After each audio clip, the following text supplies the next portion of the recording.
Hey guys, let's start off with some information. This is going to be my favorite music of the year 2025. In the description, you will find some timestamps that go to different sections of this video where I'm talking about music that belong to certain categories that you might find yourself more or less interested in.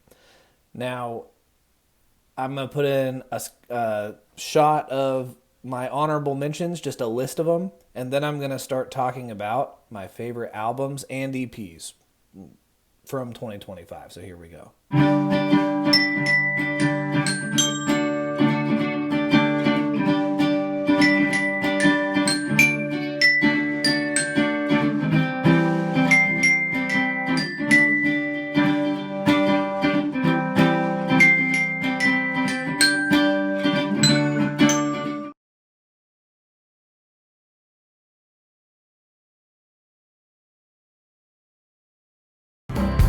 That which I've yet to behold. But can one really blame the soul? Strange positions I have put it in. Okay, first album on my list, Ryan Davis and the Roadhouse Band with New Threats from the Soul. I like the sound of tin whistle in country music, so the album makes a list. But besides that, this is kind of a behemoth of lengthy, sprawling country songs that tell entire stories and take their time to explore. And the songs being quite long makes them somewhat easy to just fall into for a while. And the songs have a live feel, as they're really just live performances that have been studio recorded from the whole band together. So it feels like you're in the room watching a group of earnest musicians just performing and having fun with each other. It's maybe my feel-good album of the year, and it's loaded with details and musicality to appreciate. The band is great, and there's cool backing vocals, and the lyrics he sings are really something. They're clever, and some are really strange, and also there's some lyrics that are like the best turns of phrase ever. And then earlier we were talking about how you could just kind of fall into the music and maybe escape.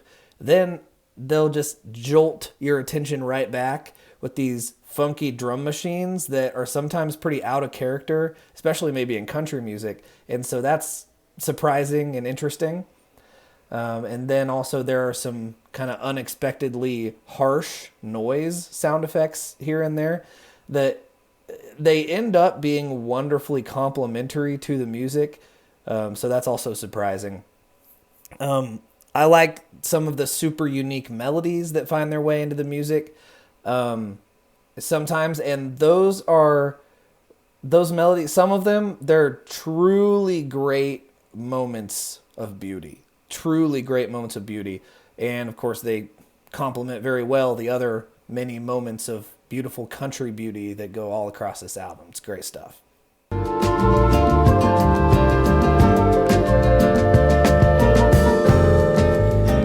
mãos dadas com a planta santa, eu me ponho aos seus pés. Next, Cessa, however you say that, Pequeña Vertigem de Amor. Pequeña Vertigem de Amor. Not good at foreign languages. Using the sound palette of the gorgeous 70s Brazilian like pop music stuff, that sound palette, this guy, Cessa, has orchestrated the crafting of this undeniably delightful new batch of songs. They are psychedelic and kaleidoscopic and also organic and raw. The instruments are recorded intimately so you can hear the air of the horns and the articulation of the strings and the singing from Cessa himself, as well as the backing vocals from the chorus of ladies. You hear them very intimately. The bass playing is very moving often, and the drummer makes you want to dance, so that's great. And the keys are coloring in all the gaps. They're really doing the counter melody, finding all those moments in between. You can hear the love that Cessa has found for this sound in his life. And he puts that sound and that love into the music that he makes. His sound is very respectful and complimentary of the history of, like kind of 70s, late 60s Brazilian music. It's very good.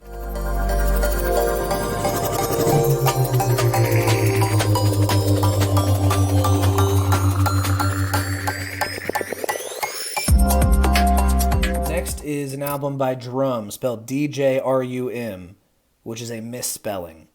And the album is called Untitled Silence. So this is an IDM album, and it beautifully merges that which is forward-thinking and progressive in music with the classically beautiful, coming with classical piano samples and some other instruments that are dotted in here and there, and merged with these electronic expressions and beats, passages, and apparently the main guy of Drum, this musical project, learned to play some harp for this project, so that's neat. When you hear harp, it's because he learned how to play it for this. The music works spatially or spectrally or something like that, as there's a ton of texture from the drums with all this room over the top for acoustic instruments to float and just glide off. It's very engaging with how heady and intense it gets, which is, of course, an IDM staple.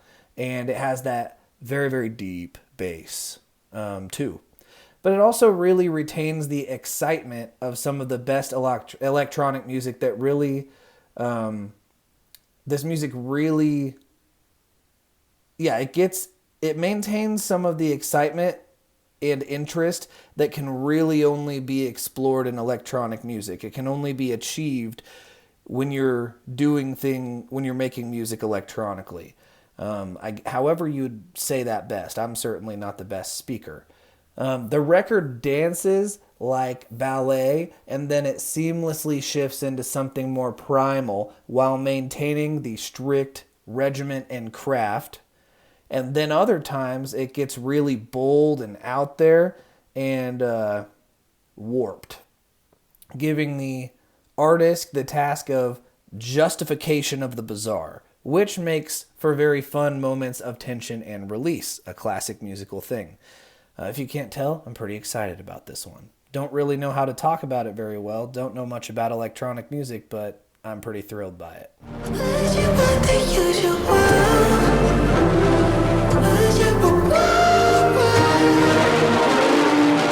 No. Okay, next up, Nami with an album called Warm in all caps.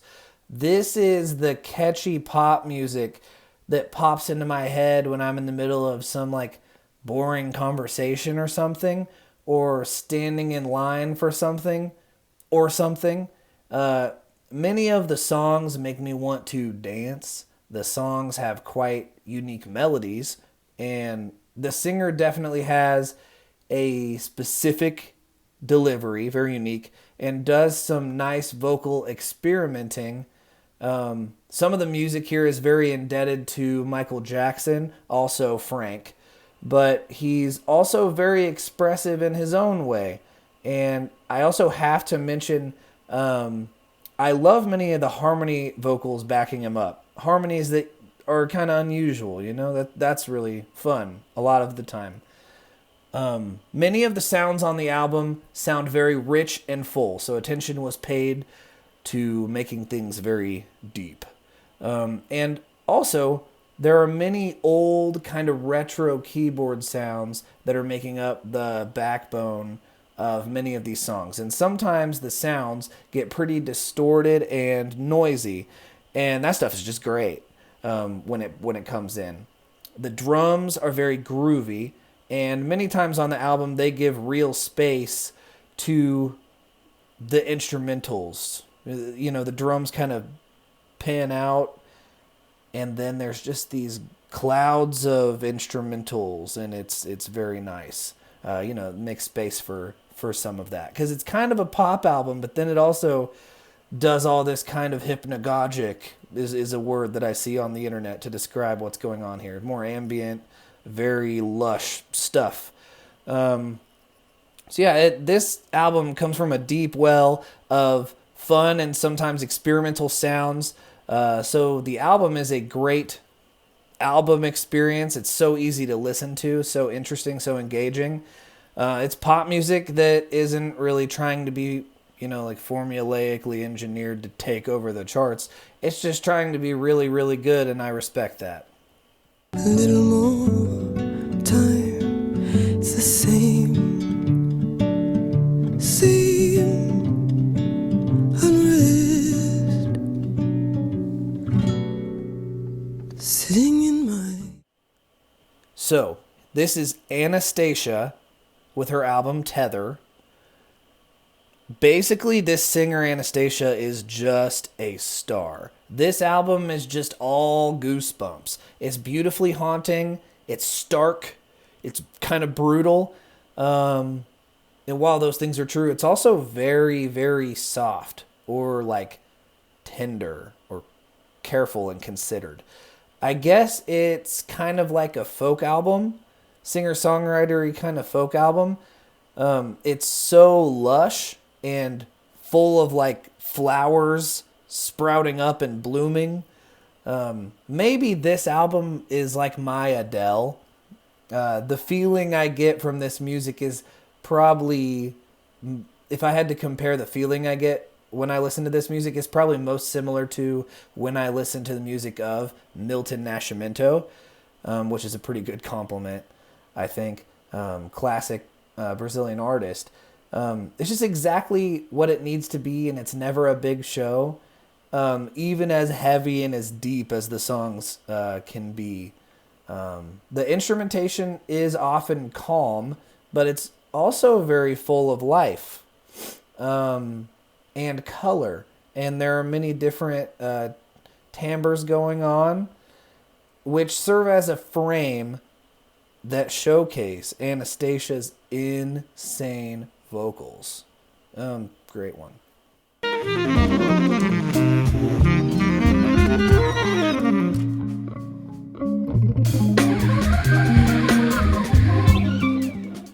Okay, James Zoo, Music for 17 Musicians. This is a live performance album, and I think it does everything it could. It's a real journey of these 16 musicians in addition to a self-governing piano computer. The almighty Disclavier Yamaha acoustic player piano. And this self-governing piano computer thing is really getting after it on some mad science compositions that have been penned by James Zoo. Notably, this album is most comprised of arrangements from his 2022 album called Blind. This particular group of instruments that perform in this sort of stage band mega chamber makes for some very cool orchestrations of parts, lines that are being passed around between different people, classic chamber stuff.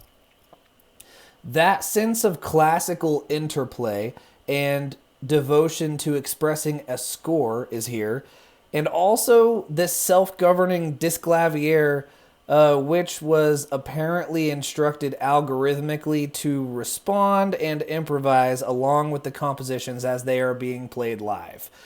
Throwing your hands up saying, what will be, will be. Interesting concept. There is a drum set and an electric bass player involved in this music, at times putting a new lens over what's going on musically, bringing in a flavor of avant-garde jazz or sometimes even pop music, and sometimes also the electronic dance music kind of flavor. It is fascinating to hear these live musicians play such start-stop, glitchy, whacked-out music in real time, going in and out of absolute tirades of black on the page with such lightness and precision and all together, chamber stuff. And anytime the listener hears the machine character computer piano playing, it's an interesting moment of Oh, really? That's the computer's idea? Huh. Also, the album title is a fun Steve Reich joke, however you say that name, so that's nice. I waited all this time, now I guess it's time I can try. A million things I can say, but baby, I'll wait some longer. I leave my bedroom with my poster, serve you up. Pink Panthers. Fancy that. In 2024, I was listening to a bunch of UK garage type music from the 90s, and I was thinking about how huge it could be today. I like a lot of that sort of thing. Well, this album came out in 2025, and it managed to be huge, bringing all the fun and quirkiness of the old 90s stuff, but it trades all the datedness of that stuff for something more modern or fresh. I love so many of the melodies, especially on tracks 3 and 4, which are called Tonight and Stars. I think those melodies are particularly great. And I love how these tracks make me want to dance. I keep talking about wanting to dance. Maybe I really like to dance. I don't dance. The songs here are just like really kind of hype and upbeat, of course, and they're like wonderful, and they're well-crafted pop songs, and they make you feel alive, and they make a person like me want to dance. Weird. This little album, because it's not terribly long, is such a great move after achieving some pretty major fame. Pink Panthers having achieved some pretty major fame from last year's song Boy's a Liar. And Pink Panthers is enjoying some real pop music success off of some honestly artful music here. So that's cool. Arranquei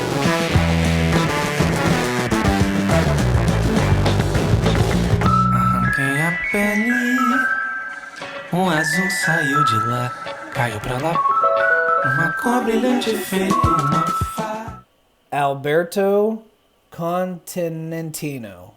Alberto Continentino with an album in a foreign language called like Caveca a mil el corpo lento, something like that. This one swept me right off my feet. It's so tasteful and at times super funky, also danceable by the way, with such great drumming and bass playing. I'm forced to move the hips a little bit, you know. And there are synths that sometimes sound like they're swirling around you like the wind. And then sometimes there are horns that add a well-placed organic timbre to what's going on. It's a pretty fresh and snappy album in the Brazilian style. It's upbeat while retaining the hazy gloss of pleasantness that a lot of that Brazilian pop music of old seems to offer, that kind of hazy, just like whoosh, beautiful, peaceful quality. There are some nice moments of going for something a little different here. You know, it's not derivative of old Brazilian music. There's definitely a lot of moments where they're really going for something interesting. Sometimes these moments come in the form of a strange vocal harmony line that is kind of ridiculous. Like I'm thinking of one now that's just like really, really, really high, but it just works, and it's kind of funny and kind of cool. Or other times it goes for these moments in kind of like squealy, distorted synths that are kind of leading the song, leading the way. I wish on this album that there was a bit more in the way of auxiliary percussion, as I feel that there is ample room for those things to be brought to the mix here. But in a way, this more stripped down sound does make for clean compositions and a nice listen. So, not really a complaint. Great album. This time you never stop thinking of me, but I know it's time to let it go. Jacob Collier with The Light for Days. This is the kind of album I was hoping that he would do ever since me and my wife saw him play in Kansas City in May of 2024. That's when I kind of started thinking about it. Maybe he'll go this direction. Well, he did. Here's the album. He did it. It's stripped back, and it's primarily led by acoustic guitar, which is pretty new as far as his recorded material goes, his albums. It's a great new batch of songs with some covers. He always does covers on his albums. And each of the songs are well conceived, very well like musically written and cleverly written. And all that musical goobery juiciness that fans have come to expect is here. But this time, that over-the-topness is kind of even disguised into smooth and quite coherent passages of beauty. This is the kind of album that can be music theory analyzed into oblivion, yet it can also just be slept to, which is an excellent set of qualities inhabiting the same musical space.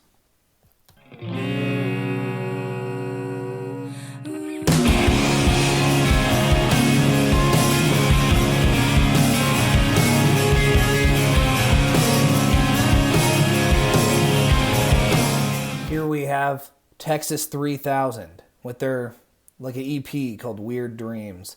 I got this cassette in the other day. It's great. This album gives me the same feeling as when I first heard Slint. It's intimate, yet also very massive. And it's completely busted sounding frequently, but it's also very clearly well conceived of. You know, they have a very good, clear idea of what they're trying to make. The band composes almost like they've never heard a song before, because the structures of these songs are just whatever the heck they are. And they spiral and drag and sidewind through the mud and go on some very strange journeys. These journeys are not magical or cinematic, though. They feel more like a story about going to a house show and moshing in the kitchen. And then somebody goes down the hallway and finds a trumpet in a closet and starts wailing on it. That does happen here on this album, by the way. That dude's going to play a trumpet now. They're just experimenting, and they feel very uninhibited. They're making very free music, rock music, noisy rock music. But they also nothing they do sounds bad. They're just doing stuff, but nothing. It's like they can't sound bad. So anyway, what a force of a band. And I really want this to be my new favorite band, and I guess time will tell as they continue to release music. They've got this EP and an album out so far that I'm aware of, and I love both of those things.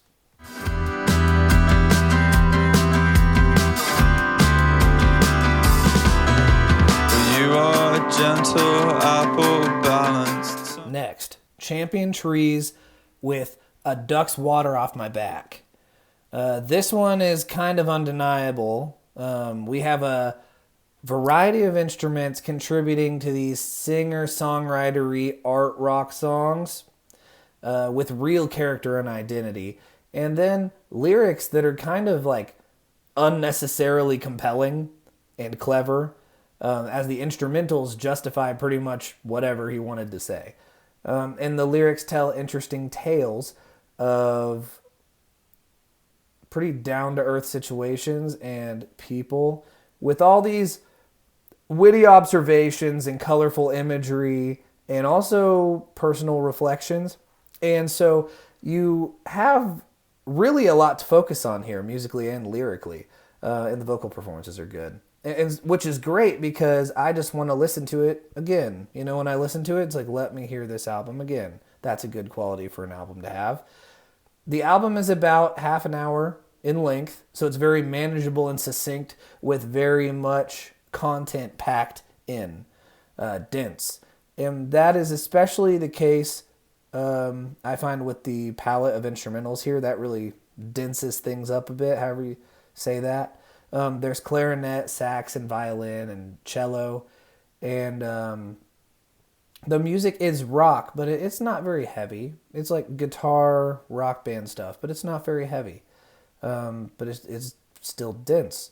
And And the instrumentals aren't necessarily like challenging or innovative, but they really move more like a team of synchronized swimmers. That's what's kind of compelling about how they play. So it's like they have this really deep understanding of what they're playing and how they fit into what everyone else is playing. Like each musical gesture is so careful and also playful. Like they really appreciate what each other in the band are doing. I bet they're pretty good friends. This far.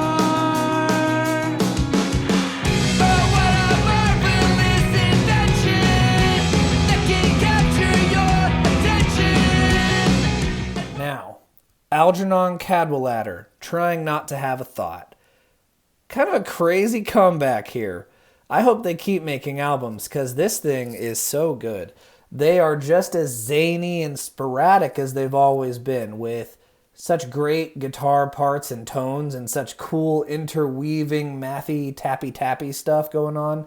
And now they're espousing lyrics about like unk stuff because they're kind of older, reflecting on the past, worries about the present and the future. I love all the wild, discordant stuff that bubbles up here and there. Just great details with kind of how the guitars just kind of do what they want sometimes in between the very strict musical passages. The band seems to like turning every moment into an opportunity. So the performances are quite ambitious in that way. They're very rich and full of expressive details. It's so cool that these songs are so odd and complicated, yet the musicians are still able to find tons of room over the top to just jam out and experiment and noodly doodly. Also, I saw this band live in Omaha, Nebraska, and they were really awesome. The word is so close to my food. The word is so close to my lips. The thought is so close to my head. My love is so close to my heart. My heart. Now we're talking about Sofia Chablau and Felipe Vaqueiro or something with their album Handicam. Here we have a pretty distinct album out of Brazil. Some pretty spicy sounding rock music that is going for something pretty different. It is melodic and songy, while the instrumentals go between low-key and beautiful to noisy and psychedelic and reverby. And then there's the acoustic guitar that's pretty much always playing in a traditional Brazilian style, giving some grounding to all the musical experiments at play here.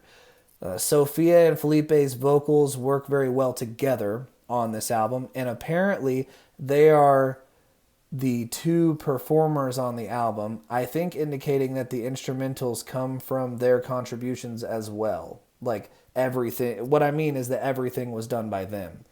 Though I'm not totally sure of that. I'm not totally clear on that part. So I don't know either of these two musicians' careers beyond this great album that I've been listening to this year.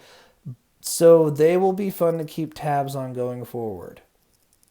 But somehow there's still a song. There was no final breath he drew with. Yeah, let's tune it up. A country western home. The time has come to discuss a set of EPs. The band is the Orchestra for Now, in parentheses, the Orchestra for Now, with an EP called Plan 75 and another EP called Plan 76. The band comes from London and plays a kind of music that seems to sprout out of the windmill pot. This kind of like wholesome, post-punk, artistic, rock friend music that makes prominent use of kind of different instruments for rock music like horns and strings.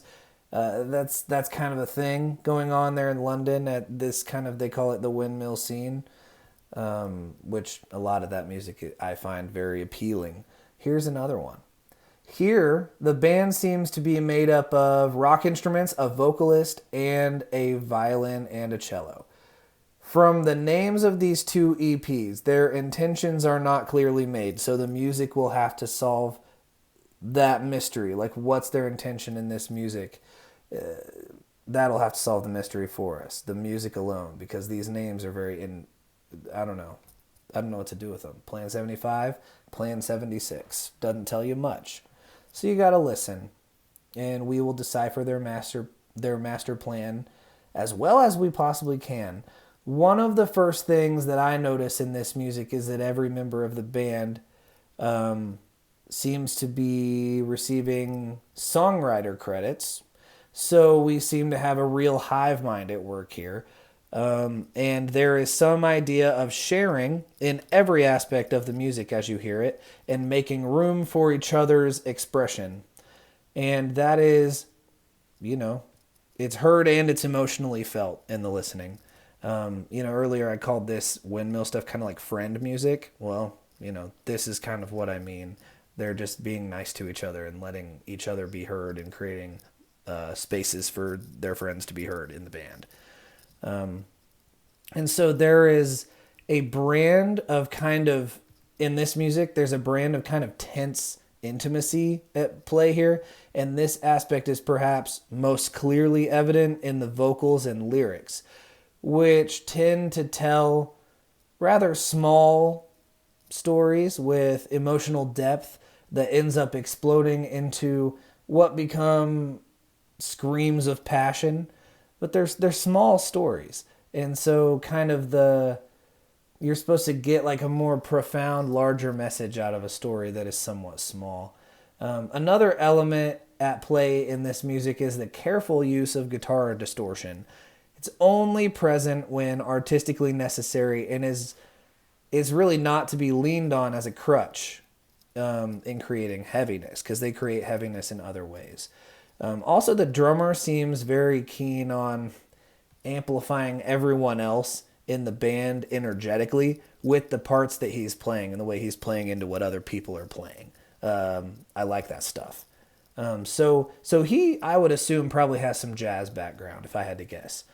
Now, these EPs are in a series, but what are the differences between the two? I would say that Plan 76 steps up the experimental reaching for new sounds, and it also steps up the new kinds of vocals and vocal deliveries, whereas Plan 75 primarily uses the sounds produced by the instruments in compelling but comparatively more natural ways.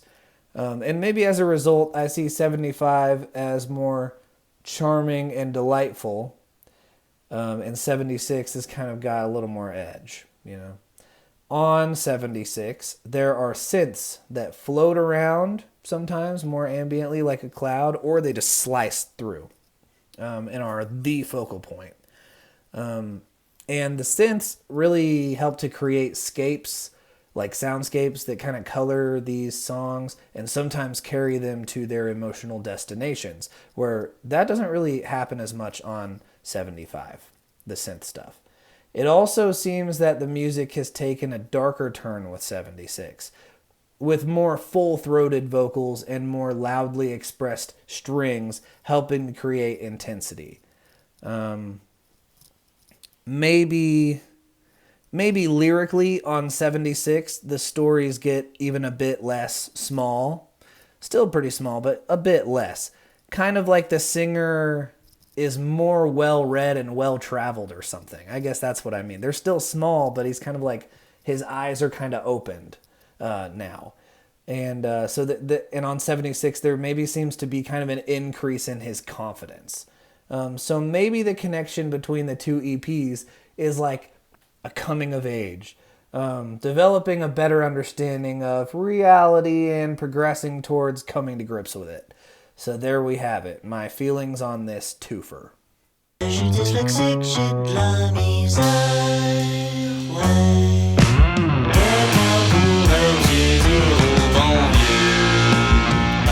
We are talking now about Population 2 with their album called something. Maintenant Jamais. These Canadians have made a quite listenable and fun psychedelic rock album.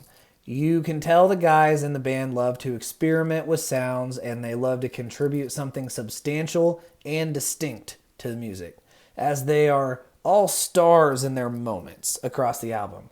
And the bass player kind of, to me, comes across as the leader of the band, as he seems to have just a breadth of facility on the instrument, rendering his complex licks quite perspicuous, or perspicuous, whichever word. I have perspicuous written, but I think it's perspicuous. So the drummer is doing all these really great grooves and is putting his great listening skills on display, all while contributing the uniquely great vocals. Interesting combination of jobs there. As far as the psychedelic rock typically goes, these songs are bite-sized, in comparison with others. But in their relatively short runtimes, they manage to take the listener on a whole journey through sonic oddities. This is like what Tame Impala maybe wishes it could be, or wishes it used to could be, because Tame Impala is really different now, Did you know it's just one guy? Anywho, this album is for any krautrock fans as well, and there are many of those trance-like grooves here that are all about natural development and flow. So there we go.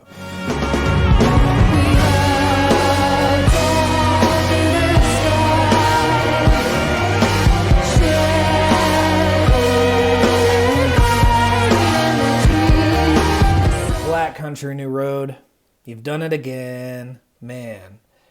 The album Forever How Long. This is a whole new identity for the band, but the same earnesty in their approach and the same attention paid to a layered expression. Everything they do sets them up to make stuff that is deeply personal and beautiful and mysterious. And that starts from just who's in the band before the music plays, Before the music starts, they're this group of creative young men and women with different personalities and proclivities held together by a prioritization of their friendship at any cost to the band, which is admirable, and is evidenced by the way the group quite amicably handled the exit of their former lead singer.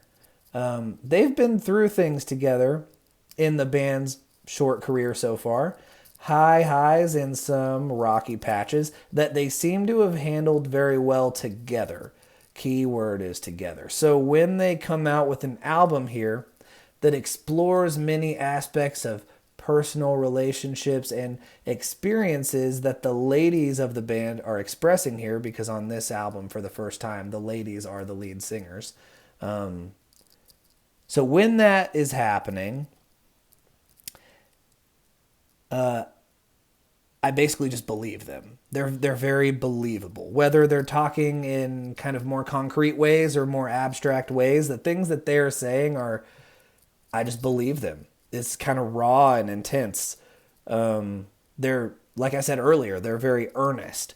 Add to that their live sounding instrumentation and how all their parts bob and weave together, sometimes in soul-crushingly beautiful fashion. And this album just melts me into a pool on the floor. Not at all because I'm heartbroken, though. It's just really moving music. They've done it once again. And now, for the fourth time, it's totally different again. The first album was this. The second album was a big left turn. The third was this live album, very big left turn. And now there's this. All of them have been great, and they've all been so different. Cool. Also, my wife and I saw them play for the second time. Actually, we saw them play this year, and they were awesome.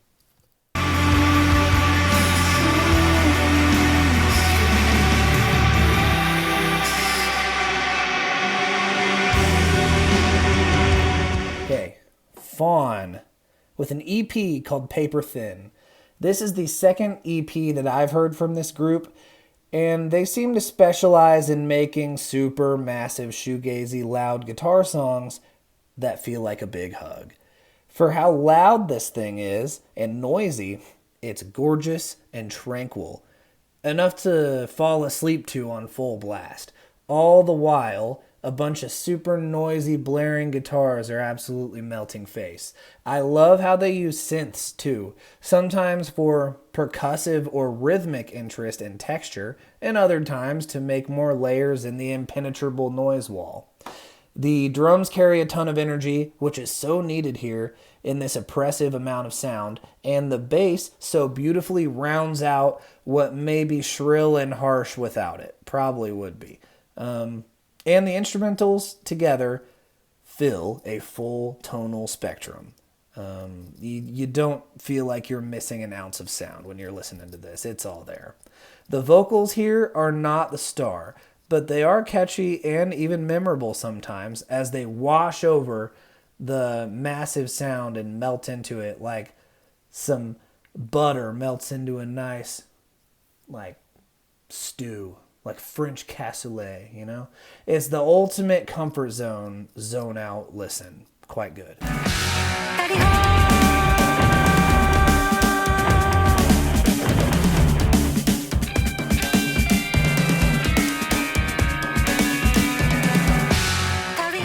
Deerhoof. Another great album by Deerhoof. This one is called Noble and Godlike in Ruin. Even for Deerhoof, this one is different, man. And I think the main difference is kind of like the tone of the lyrics. This one comes across to me as like political punk. Even slightly aggro. Definitely intense. And I think the general message in all this has to do with feelings of uncertainty in a world of turmoil and also environmentalism. Kind of an idea like, hey guys, why are we actually just destroying ourselves and everything? Which is a good question. We do have the same push and pull created by their fantastic, fascinating, organic, warping sense of rhythm that is courteous of Greg Saunier, I guess is how you say him. This is totally unique to them. This push-pull, like, they're not on a click. They are pushing and pulling, and it's really organic and weird, very much on purpose. It's just very unique to them. And every time you talk about Deerhoof, this is the aspect that is very necessary to discuss about their music. Great job yet again, Mr. Greg. We have the inescapable catchiness of the melody, which is also a big thing in Deerhoof. And that's typically found in what the singer is doing that provides something to actually grasp onto, as Deerhoof time and time again just actually hangs the listener off a cliff and makes them beg for mercy from the onslaught of a bunch of brilliant experimental rock ideas. The two guitarists do a brilliant job creating parts that interweave, and they create something that is tonally quite dark to set the stage for the message of the album. Also, I really like the end of the album. It most especially brought back memories that I had when I saw them live when I was in Louisville. They just were making all kinds of noise, and they were pressing all their pedals, and they're just all on their knees on the ground, just making... Yeah, that's how the album ends. It was great.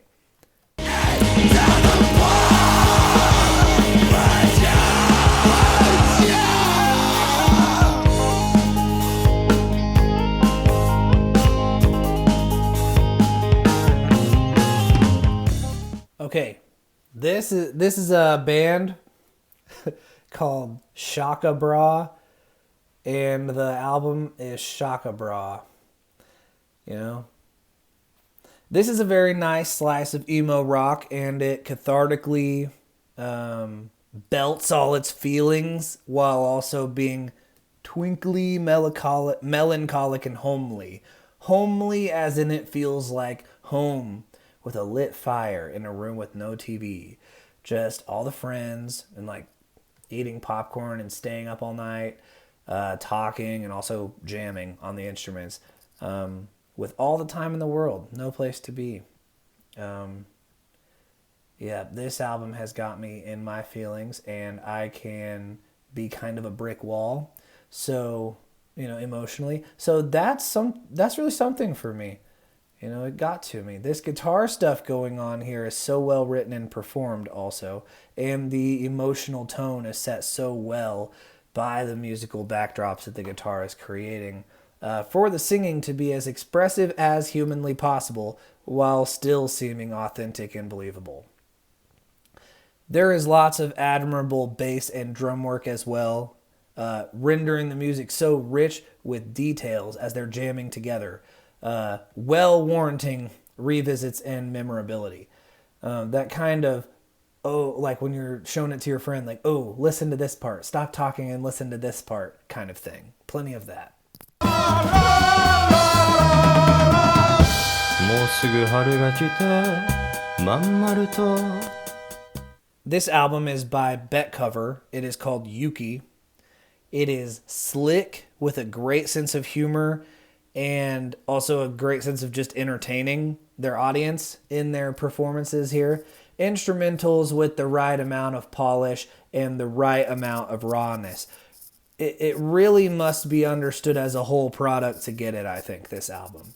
I wish I understood the Japanese that they were speaking in the lyrics so I could tell, what's going on lyrically here. It seems like it's probably a concept throughout. The instrumentals go from jamming rock to kind of like more exploring, airy passages that kind of feel like every little sound is like very exposed and stark. And then also they sometimes march. There's like these propulsive rhythms, and then there's like emotional volcano eruptions of catharsis. I don't think the album ever takes itself too seriously. It's kind of a refined artistic statement of really interesting and sometimes very bizarre jazzy rock music. Very cool, very different.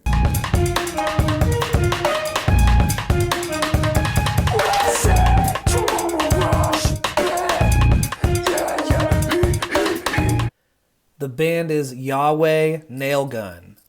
The album is called 45 Pounds. This album is 21 minutes long, and it's basically all about drums in a way. All of the percussive sounds are so cool and strange. There's just all different sounds like, ooh, that's a different kind of percussion going on.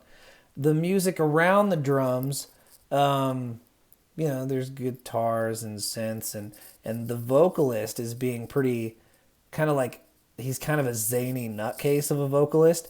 And as the album progresses, the listener is presented with a number of musical choices that serve to challenge and boggle the mind, but not in a super maximalist or overly detailed way, because the drummer is maximalist enough. So kind of the other instrumentals and also the vocals, they're kind of color splashy, or like they're making a warp, and they're definitely very raw sounding often, and there's a lot of noise. But it's not overly maximalist. It's just what needs to be there because the drums are just doing so much.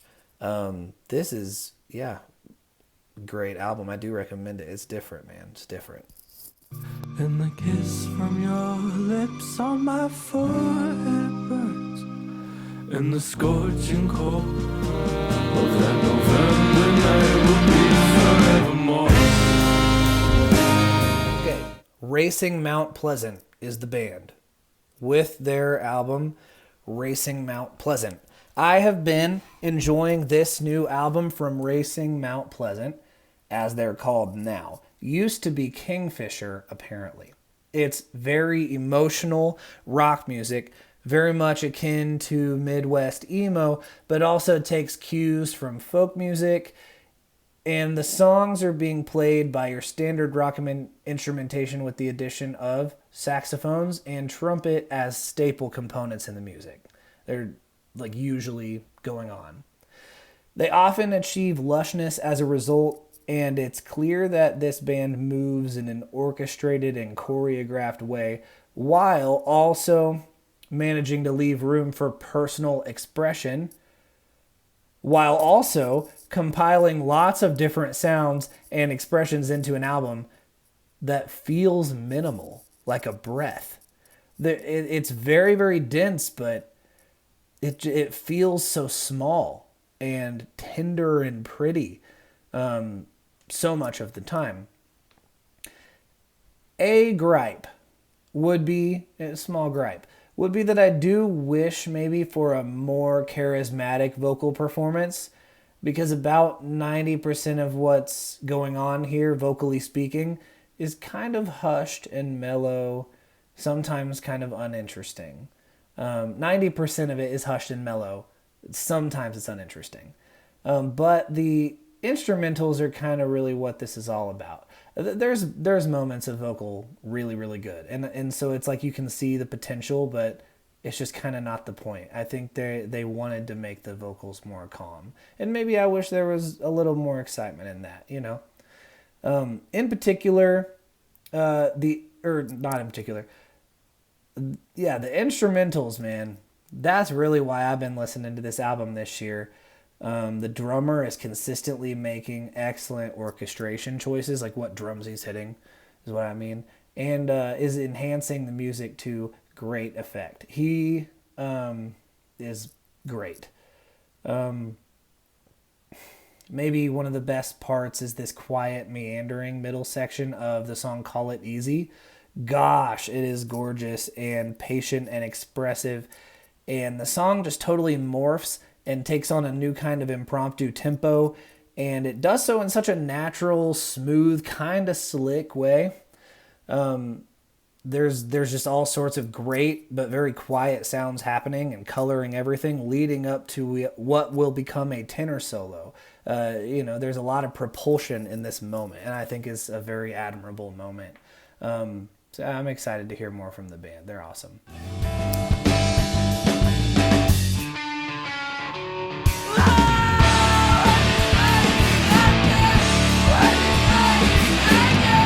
Okay. This band is First Day Back with an album called Forward. It's a brand new band that seems fully ready to break out and be the new emo darlings. Sure, this album sounds like those older bands like Sunny Day or Cap'n Jazz. And also, I learned that the band Braid, who has a song called First Day Back, is probably the source for the name of this band. They named it after a Braid song, so that's kind of neat. Sure, it sounds like those bands, but they don't do this sound in an exclusively nostalgic way. They have written and performed an album of emotive, expressive, and earnest music that it fits well within the emo genre with some post-hardcore kind of heaviness going on. It's just very, they just believe in what they're playing and singing. It's really cool. It's not show-offy or trendy, but it is really loud. And this band absolutely can get down. There's some real band chemistry. I love the vocal style, where she is singing and yelling when necessary, and the performance is strategically unpolished in the best way, which is, common for the style, but she's great. I think the drummer carries so much energy, and there are some really impressive moments where he is in perfect lockstep with the rest of the band. Like, he's probably more of a songwriter for the band or something. He's just all the way in the cut, like he owns the song. The guitar players in the band are never doing too much or being showy, but they are playing creative parts and have varied sound palettes without being overly pedal dependent. Like they have their core sounds and they go between those core sounds and they stick to those core sounds. But there is plenty of variation, but it always sounds like them. Not too pedal dependent. They're great. They have a great clean and distorted guitar sound. And they do a lot with those, occasionally throwing in the flavor. And there's moments where they play with the feedback, which I find great joy in. I really like the bass player's melodic stuff that he does in certain places. His playing is always there. And then he has these moments of just real melody. And I like it. There are parts of the album where the singer is playing harmonica and violin in ways that end up having major roles in the music. Basically, it just seems like the people in the band are into this for the art of it. And it shows in how quality of a product this is. I mean, it's a great one. She said, I've met angels so deep undercover that they sit on Solomon's throne. And you don't know what it's like. Geese. Getting Killed. This is a very good album. Everyone's talking about it. It's great. It's an album of mixed odds and ends and ideas that are just impressively amalgamated into some semblance of rock and roll coherence, which is the kind of coherence of like stumbling down the stairs. It's very varied and very, odds and endsy. This thing marches along with a real lilt, which is probably my favorite thing about it, you know? And it does all that while maintaining some legitimate pop. It's really easy to listen to. It has all this expression and character in the lyrics, which are often pretty arresting of my attention. All the instrumentals of these tracks are very well played by great and also quite human musicians, like you're hearing the warts. I particularly like a lot of the drums and percussion here, parts-wise and also sound-wise. I just think the drums sound really good, like they paid plenty of attention to that. The music critic people, man, they love it, this album this year. It's kind of like the best album of the year in everyone's opinion. Became like this indie darling of a project, and I guess I'm glad that something so quality is getting all that attention, because it really is. It's great.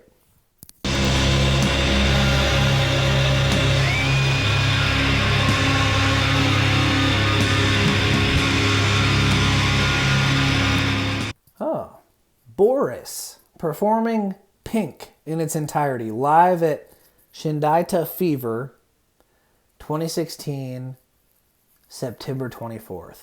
Boris is so great live. Not that I've ever seen them, but I've seen the YouTube. You know, I'm on the YouTube. I'm like, okay, let me see these shows of Boris live, you know. And here they are, playing everything from one of their best albums and some other cool songs also.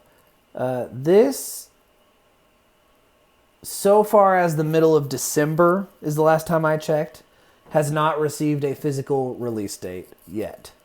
But I really want that so I can hear the loudness of this band on my system. I'd love to get a CD or a record, you know. These are inspiringly great performances of these songs from Pink, the album. The band does it with so much passion and energy, and the recording is so good and clear, capturing quite well the almighty sound of Boris. It's not like there's a ton to say about it, you know. It's just a live performance of songs from an album that Boris fans definitely know quite well by now. It's just an absolute treat for the fans of the band like myself. And the extra songs are also cool and interesting. And there's one, it's called NF Sorrow, and I tried to figure out what that means. I don't really know the source of this song. Maybe this song could be a reference to the band Pretty Things, because they have an album that's similarly called. And Pretty Things is a band that I absolutely love. They made it... Yeah, I listened to a lot of Pretty Things this year. I was looking at my Apple Music rewind for the year or whatever, and yeah, Pretty Things was like, I don't remember, maybe number 10 or something. Yeah, I listened to a lot of Pretty Things this year. I don't know why I just went on that whole time.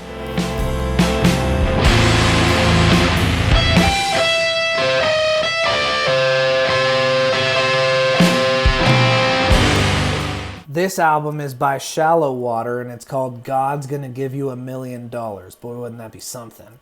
A very dynamic album. It is sometimes shockingly dynamic, and also sometimes very inventively dynamic.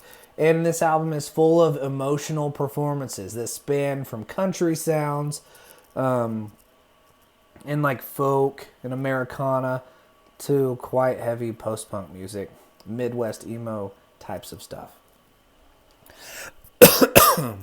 Lots of the material here could be considered also to be in the slowcore vein.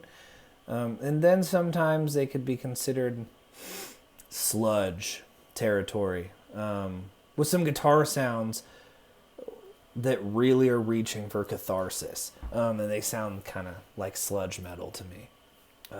Maybe I don't think they were really going for sludge metal. It's just what I hear. Generally longer songs here, and they take their time to develop and express with so many adventurous twists and turns along the way.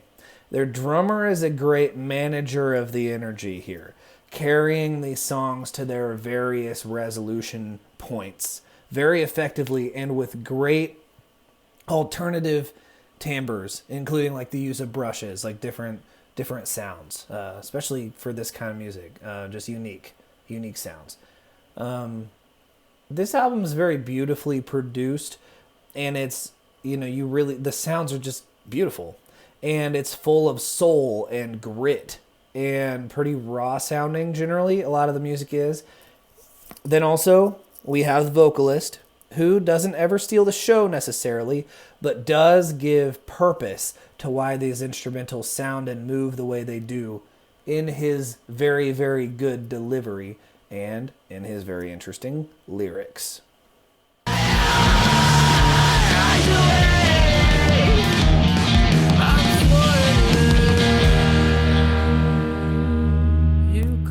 Next, Mount Jr. with an album called Forever, Always, Never Ending. This album is certainly not the kind of music I would want to listen to in the car. It is uncompromisingly dynamic. So the quiets are just dead quiet, and then the louds are peak. You'd be tweaking that volume dial, with all the road sounds. So this is one of those like sound system or headphones kind of albums. It's an excellent example of 2025 emo rock that is actually good. And there is, such a pit of slop in terms of emo, so it's great when emo music that's made these days is genuinely good and original and fresh. This is like a love letter to emo music, as well as math rock and post-hardcore music. Those things are very tied together anyway. But yeah, it's a love letter to this stuff, to me, in that it definitely partakes in the tropes, but is also a fresh and real expression, not some vibes-based knockoff brand diet version. There is real depth and real exploration of sounds here, and a sense of discovery. It feels like the beginning for a musical project with a quite exciting future. It's calculated and mathy in the sense that it's careful and sensitive, and also like the twinkly guitars and stuff. It's not show-offy or stiff. It's noisy in a way that feels natural, and it has one of my favorite emotional qualities that this genre can have: genuine wholesomeness. A very strong 20-ish minute release, and it came out just in the nick of time to make a year-end list, much like this one that you're listening to.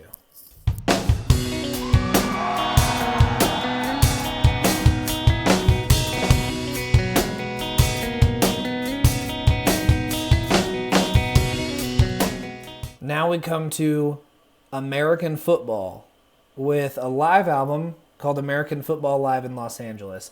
This was apparently something that the band came back together after years to do in order to help with that LA wildfire stuff. They got pretty intense this year.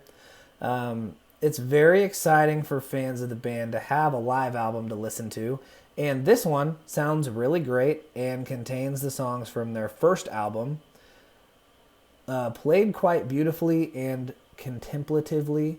So it's kind of, it's just, they're performed through the lens of their third album, like how they played music now, or on that album, which is kind of like lush and beautiful. So it's like the lush and beautiful live version of their first album.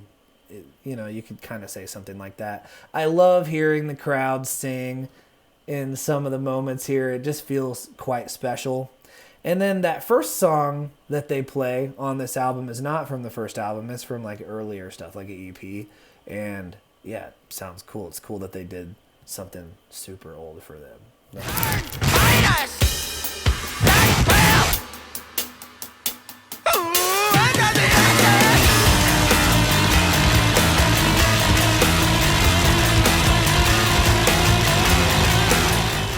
Stratford Rise with an EP called Stratford Rise, so it's self-titled. This EP hit me super hard this year. This band has a brand of rock music that is bombastic and experimental and harsh and colorful and uncompromising, all while retaining the qualities that make music sound like songs. Like there's real songiness going on. There are many out-of-nowhere twists and turns that take the listener on quite a perilous and difficult journey at times. And paying close attention to those things is quite gratifying, I think. There's a lot of, it's quite gratifying. I hear a bit of older Cardiacs here. Also like Jesus Lizard and Primus. And also this sort of avant-prog admiration and inspiration that is worn on their sleeves through plenty of mathematical riffage and captivating structural decisions. Like I said, all this stuff's going on, but they still really do sound like songs. And then at the end of the EP, it makes me think of the band Live to Experience, which I think is good. Cardiacs, Jesus Lizard, Primus, Live to Experience. That is quite a great stack of name drop comparisons, but I do actually mean it. I can only imagine what it will sound like when this band puts out a full-length album. I'm sure it will be also psychotic and wonderful.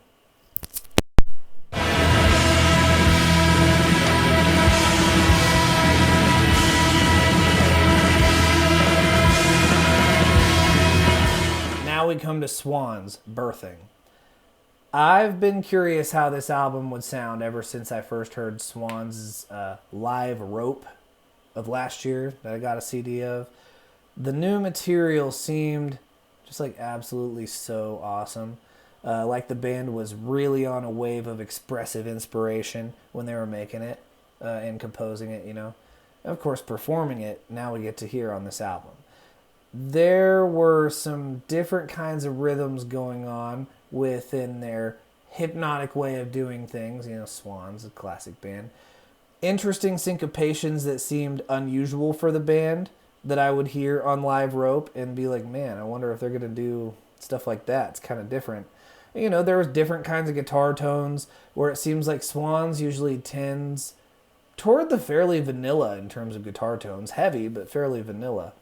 And I just enjoyed the different phases of the new songs and how they melted into each other on Live Rope. So all this has been describing Live Rope. Okay, now these qualities definitely found their way to this new album, Birthing, and many other examples of these qualities also kept popping up.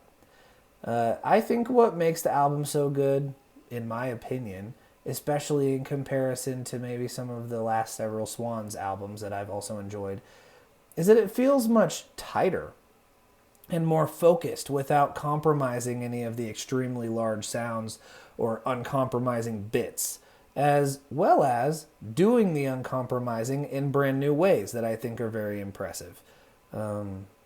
Many more recent albums feel like many of the more recent Swans albums have this feeling of like swimming in a vast ocean. To me, this one doesn't really feel the same, doesn't really feel like that. It feels confined, more like swimming in a very intense wave pool with like walls or something. This album also feels less mumbo jumbo-y from a lyrics perspective. Like Jira has come upon a more concrete inspiration, which is cool. The abstract stuff's also cool. That's just how this is different from others. This concrete inspiration, obviously, of birthing, which is a well that he draws from lyrically through the album, and he touches on a lot of aspects of, I guess, birth. You know, I think it's lyrics do a lot of exploring within a relatively heavy limitation as far as Swans is concerned, and that's different. And the music really melts between phases in a way that I really enjoy. It's not linear in that one thing directly points to another. It's more of a delicate series of tension releases or tonal setups than anything that is like strictly directional. Okay, start to finish, it's an excellent Swans album, and purportedly it's the last one within this vein sound-wise of what Swans has been doing lately. So what happens next for the band will hopefully be quite the surprise. This is also a band that I had the opportunity to see for the first time this year when I was in Omaha. And yeah, they rule.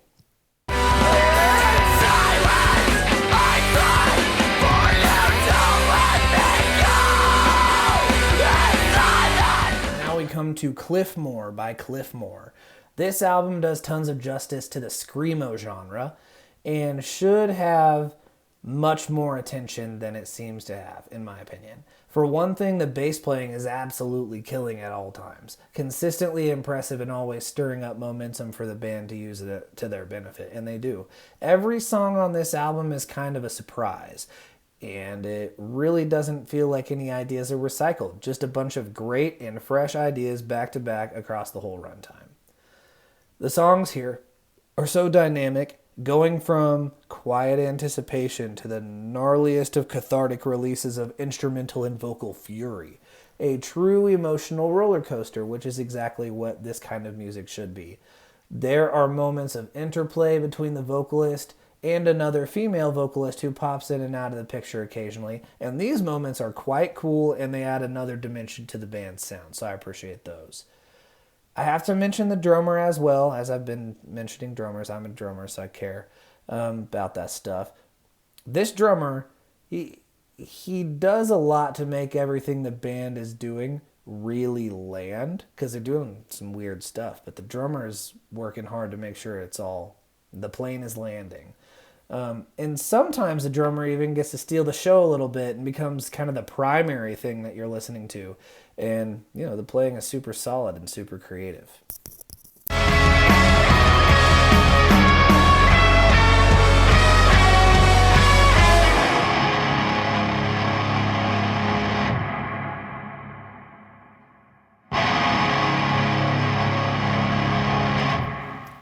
Okay, We Lost the Sea with their album A Single Flower. So, looked into the band a little bit. Their lead singer passed, and since that happened, they have been persisting, making instrumental music. It's typically in the vein of post-rock and post-metal. It's a great album to relax and unwind, with plenty of great compositional details also that can retain your attention when you're listening to it. It's post-rock that is intended to drift off into the background and then arrest your attention again and again, with crashing walls of sound, and then with moments of reprieve. The music seems to carry an emotional weight, and often in mega emotional post-rock type of music, I fail to grasp any kind of sense of humor in the music. So sometimes I find it drab and boring when I listen to post-rock stuff. But this album does what many of my favorite post-rock stuff does, in that it makes me smile and laugh. It's like, there's joy in this. It's joyful. There's humor in this. I feel like I can humor it, you know. The quadruple layered guitar-y catharsis here, because I guess there's 4 guitar players. So when all these guitars are layered together and really going for it, it gives you the feeling of like overcoming and like feelings of triumph. So that's nice, you know. The softer, simpler sections, you know, less dense, they slow the momentum way down in a way that I really like. Kinda like how Nine Inch Nails uses softer sections in some of their albums. It's like the invitation to just sit and think. And it makes you lose track of what's really going on in the music until it wants to pull you back in. I'll have to listen to more by this band. They're cool.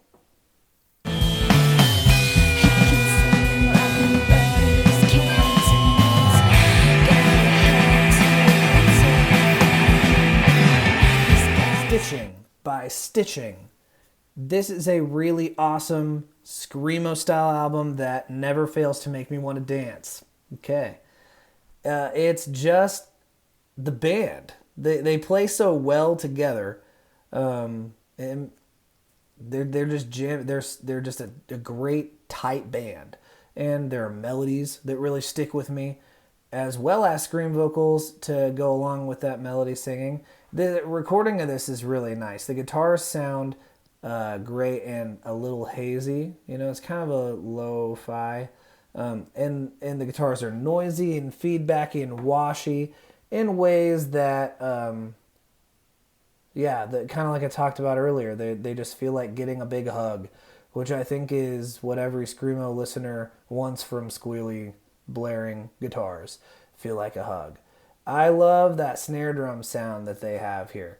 And I love how they let the high ring of that snare drum bleed into the softer sections. Yeah, as a drummer, that's just so pretty. They should always just let it bleed, man. They sound like they're probably really fun to see live, so maybe I'll get out and do that one day.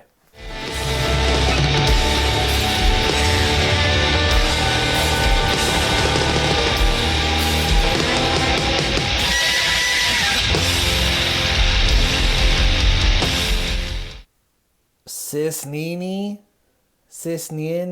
I don't know how to say this band name at all. It's called, in parentheses, Angry Noises. This is like some art student kind of rock music. It's indulgent. They're long compositions. I think a lot of improvisation going on in the moment. Experimental, instrumental rock music. And there are no electric guitars. We have a drummer, bassist, keyboards, violin, and sax. This album consists of 4 songs that are live recordings, because that just seems to be how they record what they consider their albums. Their others are the same way. These songs have great energy arcs, and they are making music that's very cinematic and dramatic and energetic. Sometimes there is a clear rock idea, and other times it's more atmospheric, and they play with repetition, and sometimes they just sound huge in kind of completely different ways. Sometimes it's like a wall of sound, something like Chaos, kind of like this band Flying Lutenbachers is something that it reminds me of, so kind of like jazz influence felt there. Also, they are Polish.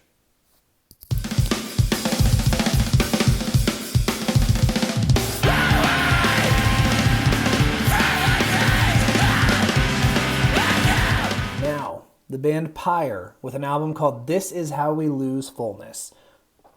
Incredibly listenable and exciting screamo music. Every track is kind of an instant banger, which probably most of all is because the drummer is just that good. Of course, I'm kind of biased for drummers. Makes me want to dance once again. It's so fun. And he plays some things that are nothing like I've ever heard before, which of course I find quite fun. Really, really just cool little moments or fills here and there. Now I compliment the drummer, but the band are no slouches because they are serving up snarling and dissonant riff after riff, and they have like limitless energy. Taking these songs to their emotional limit and then past it. They just break in half emotionally. They build these generally short songs on this album very well and naturally time after time. And since they're short, it keeps you wanting more and more. It's like a tasting menu or whatever you could compare it to. This album is 28 minutes, and that's about right for the musical onslaught that it ends up being. Then they have also, across the album in places, moments of melodic gold. Memorable stuff. Moments that sit interspersed between periods of torrential downpour. And they're nice because they feel like they're reacting to their own youthful, chaotic slump. It's kind of like, man, we're really worn out. It kind of feels like that.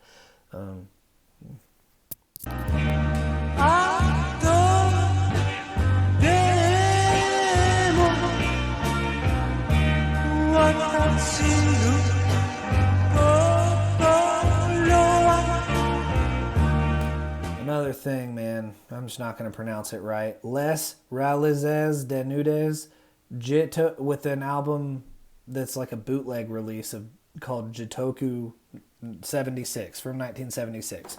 So it's an officially released bootleg of a live gig from what used to be an obscure Japanese band, Les Realizes de Nudes.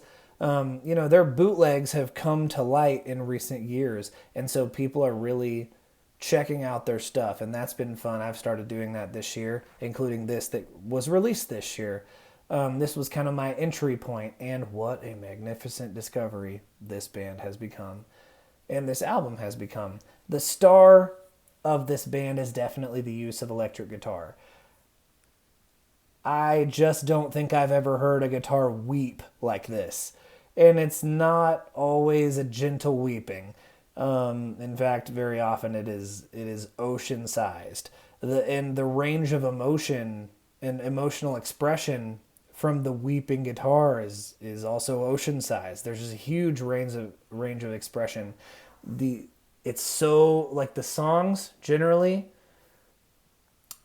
they're a lot quieter than when the electric guitar gets to going. The electric guitar just kind of soars and cuts through everything. It's just like destructive, and while the music is usually a bit more pleasant, but the guitar is it's just like way too much, but in the best way.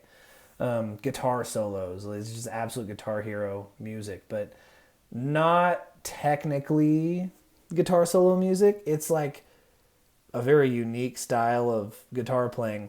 The note choices are just different, man. Like, what is even going through this player's mind? Kind of note choices. Then, about the songs. If I had to describe the music and singing with some adjectives, maybe I would say haunting and patient. And then ready to explode into immense pummeling at any time. Though never too suddenly, because they always earn their big moments. It's super, super psychedelic. And it gives and since it's a live gig, a lot of the sounds are pretty boomy and kind of distorted, but no one who listens to this music is complaining about that. It just makes it different and awesome.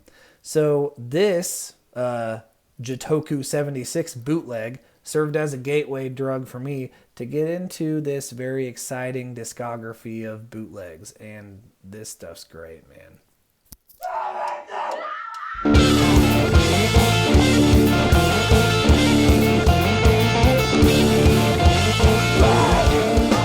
Here's an album called Cherish by the band Crochet.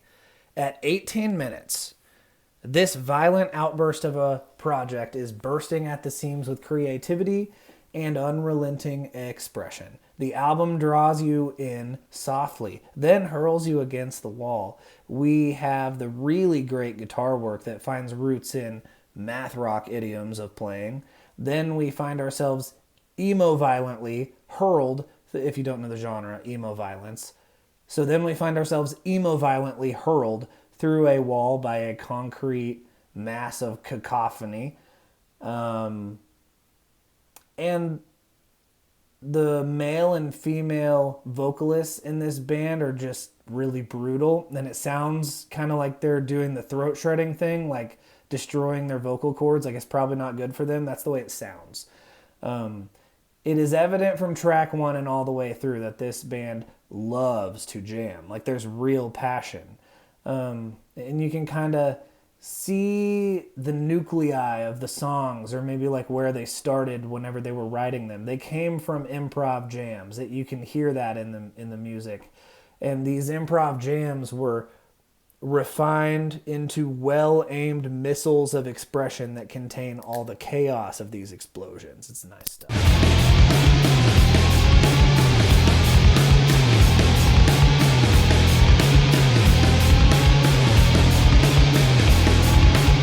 Up next, the band Shearling with an album called Mother Effer, I Am Both, Amen and Hallelujah.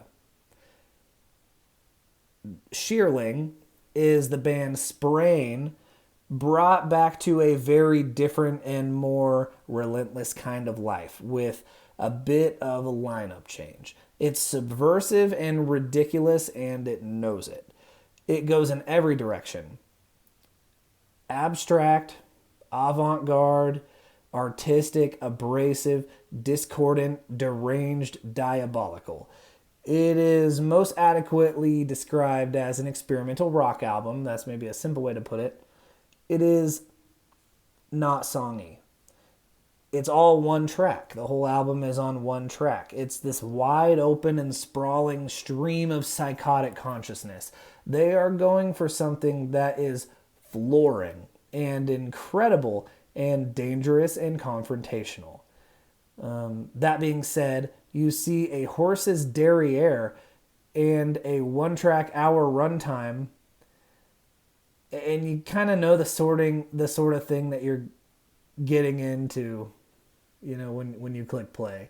It's like, okay, that's just the front cover. There's just a horse's butt, and then the whole song is an hour. And with an album title like this, like, okay, we're just in no man's land here. So, on this album, there are so many different and specific kinds of desperation that come up through the vocal delivery, which is very different than how he did his vocal delivery in Sprain. Here, it's less scream all the time and more like odd and poetic and kind of bizarre and theatrical. Sometimes even some of that stuff reminds me of Listener, if you know that musical project. And the lyrics and the vocal delivery is just laced in like this depressive desperation. Sometimes the kind of desperation of a man being swept away by a tornado, let's say. Sometimes it's the kind where something's happening right in front of you that's horrible and there's nothing you can do.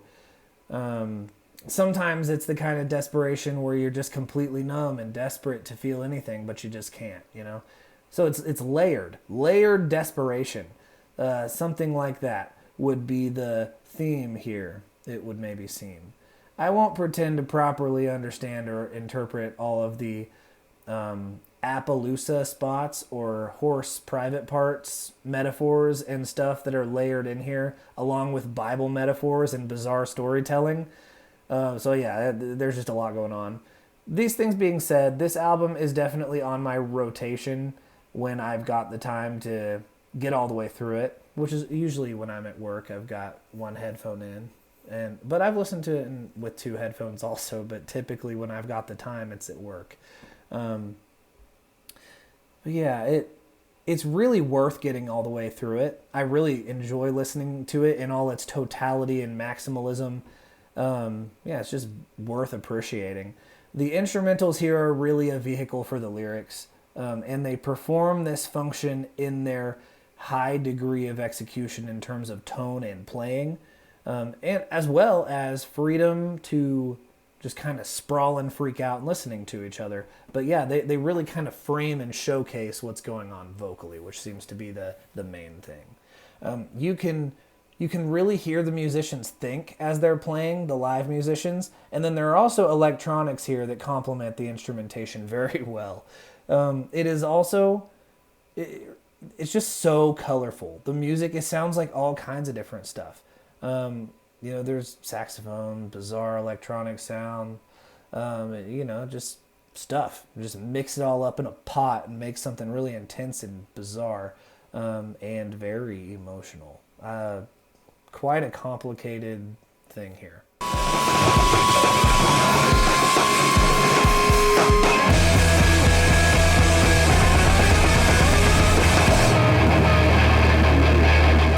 Next, we talk about a band called University who made an album called McCartney, It'll Be Okay. This album is like made for someone like me. It's always really going for something different, and as a result, we have a dense and layered cacophony of fascinating musical bits. I could characterize it like the noisiest side of Midwest emo, typically with shades of math rock, and sometimes with sections of relentless experimenting. It's not always doing that, but there are sections where it really is. And I think the music here accomplishes these things while still retaining songship. And they really like loud guitars and making them sound especially wild and unfurled. And, absolutely no use of a noise gate, which is the way that a guitar should sound in this kind of music, I think. They have a lot of good band chemistry that I think most especially expresses itself in moments where the guitarist starts improvising a bunch of strange noise and the rest of the band just follows it wherever it leads, and then they move back onto the structure of the song again. Those moments are really cool. Also, very solid vocalist. Excellent stuff from you, my man. Can't complain if it's not right. Crease on your brain, gotta sit tight. Ease all the pain, ease all the pain. I was in Spain, never been to speak from my... All right, we're now at the part of the video where I'm talking about some hip-hop music, some rap music. This first one is by Everything is Psychedelic. It's called The Beautiful Malaise. Here we have noisy, abstract, artistic beats and quite gritty rapping. That seems like it's coming from the same creative and emotional place as maybe like a Cannibal Ox, like Def Jux kind of sound. There's a lot of sound collage going on. That seems to be how a lot of the sounds here end up coming together in the beats, and it makes for a consistently odd yet energetic and propulsive album. Certainly not easy listening, especially in certain parts, and I respect the boldness of the abrasiveness and the aggression in the sounds, paired with the lyrics that are sometimes like really personal. And they get pretty abstract and artistic. And the lyrics, they're careful though. They're deliberate and they're careful and full of the human soul. Everything on the album sounds kind of broken. And I think it's the rapping that's the duct tape that holds it all together. It's nice. If I visit reference forth to make or pass the recipes, my reflection vital to me, I am still a wildest dream. They can never know my context, but straight to clarity. I know that the moment. We now come to an album by Red Veil called Sankofa. This dude is kind of young to have his own sound like this, I think. He raps on all these smooth jazz beats with great, like the jazz songs. It just has like really good actual instrumental playing and some kind of different drum patterns, like different kind of jazz beats, not like just samples, but they're samples, sure. But they're just more intricate stuff. And then on top of this kind of smooth, but like very real jazz beats, he's got some kind of different vocal deliveries, man. I'd say his main delivery is this somewhat aggressive big mouth, like tell you off type of thing. And then other times he's doing these great melodic flows, and he does it all with some real soul, putting the oomph behind everything that he's saying. The album is great to put on and relax also, because the beats are just so smooth and pretty and deep and beautiful. But his delivery always keeps you listening, active, kind of captures your attention. He does have his own sound, but in some ways and at some times, kind of reminds me of some older Mac Miller stuff. It's got a real optimistic sound and also a lot of swag. The vocal samples here are chopped up just right, and the drums sound so good, like old and dusty. One other thing I'll say about this album is that I think it has real industry appeal sometimes. Like if he were to go big, You know, all the pieces are right there. And he seems to have the right kind of attitude and ambition. So, you know, hopefully this up-and-comer has a very bright future. We'll have some success. Yeah, humble yourself, you cumbersome coming into your old age. The jig is up, it's much too late. I pre the runs fake. Earl Sweatshirt, Live, Laugh, Love. Here we seem to find Earl Sweatshirt embracing maturity and responsibility and living wisely, reflecting on what he's gone through that's gotten him to the success and current mindset, and being grateful for his family. He's got his woman, he's got his children. Being grateful for how life has turned out after everything. That sort of thing. In a word, unkness. It's unk. I watched an interview where Earl was talking about the ironic name of the album. And he was talking about how becoming a dad and having responsibilities as a family man makes the concept of live, laugh, love kind of like dire consequence. It is kind of like a joke before, but then you become a family man and it's like, no, live, laugh, love is like the most important thing that I could instill in my family's life. You know, cool. I looked at what Wikipedia had to say about production credits. We have someone called Theraveda doing a lot of work with also production contributions from Black Noise, Child Actor, Navy Blue, and Earl himself.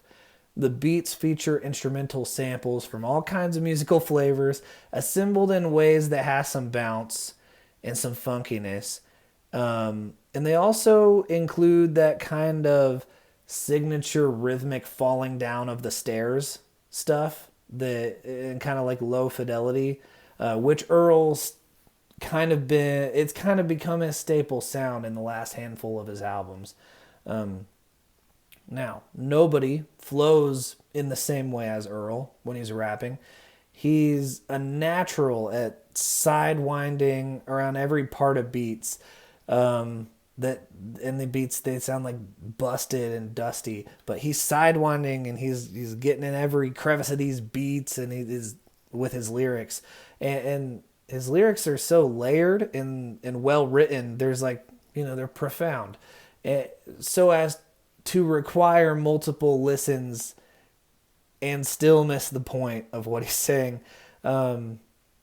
However, his lyrics are also immediate enough to feel the impact. But, they get unpacked in continuous listens. You kind of get what's going on a little bit more and more every time. Up to this point, the Genius annotations for these songs, like Genius where you can look at the lyrics and stuff, they still suck, So I've looked into some lyrics, and that's not always the easiest thing to do on this album. Listening to an album like this makes me wonder what Earl's been listening to lately. Maybe like Isaac Hayes or something.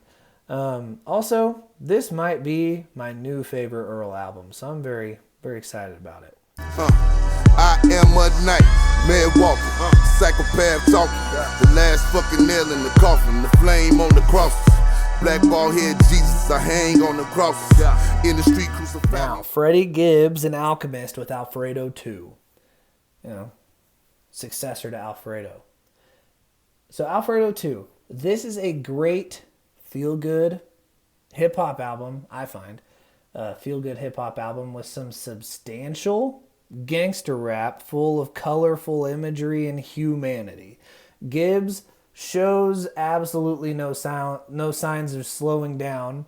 He is aging, he's getting older, but he shows absolutely no signs of slowing down, and also no signs of escaping from relevance.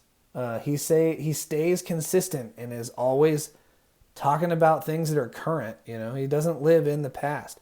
Some people say that Alchemist, the producer, making beats, always sounds the same.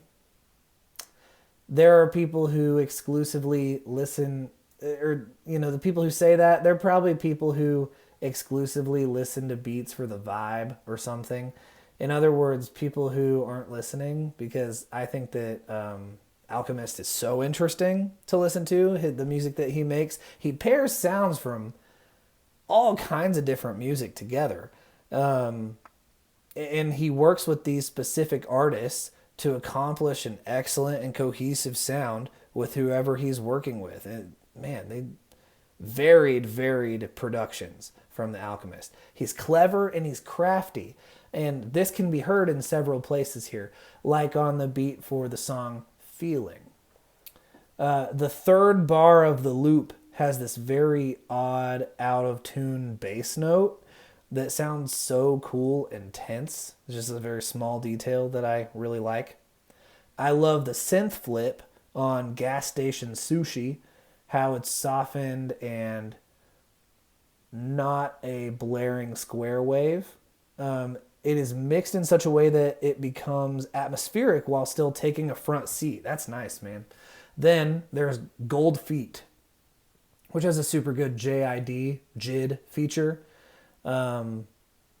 It's gorgeous, atmospheric, and then there's this contrastingly snappy beat. Great way of putting it together. And then there is Jean-Claude, with the hand drums being an actual part of the core beat loop of the song, which is also cool. I mean, those are just like describing some specific moments, but yeah, this album's cool. No, my bitch so bad, you spend your cash on a bitch you never had, yeah. I'ma tell me, boy, don't lie, so I ain't gon' slide if that shit ain't by the bag, yeah. Lil Tecca, Dopamine. I like Lil Tecca a lot. I always like the albums he puts out. Some people don't. I really do. This album, to me, yet another banger. I know his hits might hit harder than the album tracks, but still, I'm telling you, it's all good songs on his album. So listenable. And there is a real effort here to put together a smooth album experience, like the transitions between tracks, all that type of stuff. That kind of thing. It keeps the party going. The production all across the stuff here, I think it takes a quality step up. It's so nice. They're like refined jams.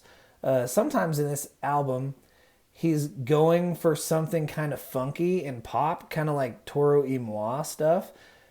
Like, and it's great. Like, it's a new sound for Lil Tecca that he's going for sometimes here.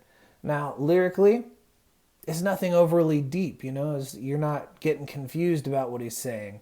But it is personal, and he really does have the swag necessary to talk about these kinds of things and also to do this kind of music. And when he puts his foot down, he's really got some passion. I really think he's so consistent in terms of his delivery. This melodic rap thing that he does, he's really got the ear for it. I like the parts of several of these songs here where he's just singing too. I want to hear more of that from Lil Tecca. This is a kind of music that maybe I don't really care about criticizing much. The beats are great, and Lil Tecca has a casual and also very creative flow, and it just always works. Why would I overcomplicate that? Baby, would you lay one down for me? Bitch, would you make gun sounds for me? Take it all right around for me. Still, I don't know. Instead, you wanna be the one to lie to me. Instead, you wanna be the one to... Playboi Carti, new album, Music. I return to this album plenty. The music is making absolutely no apologies, and this Smoke Izzo fellow found a way to bring the whole lot of red sound into something that feels complete without sacrificing the scrappiness and messiness and all over the placeness that is so crucial to Playboi Carti's sound.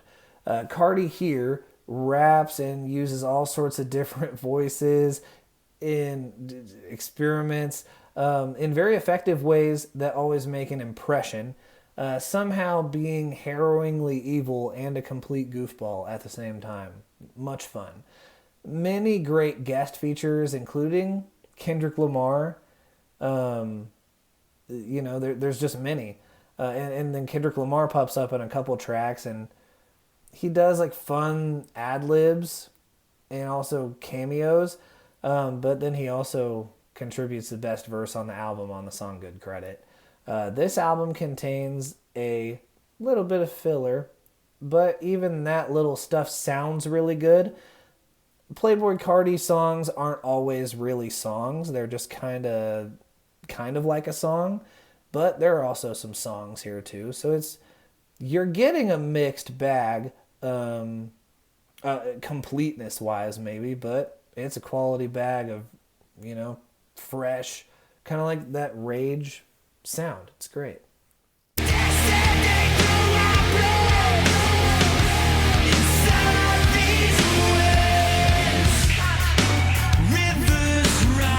This is Deftones, Private Music.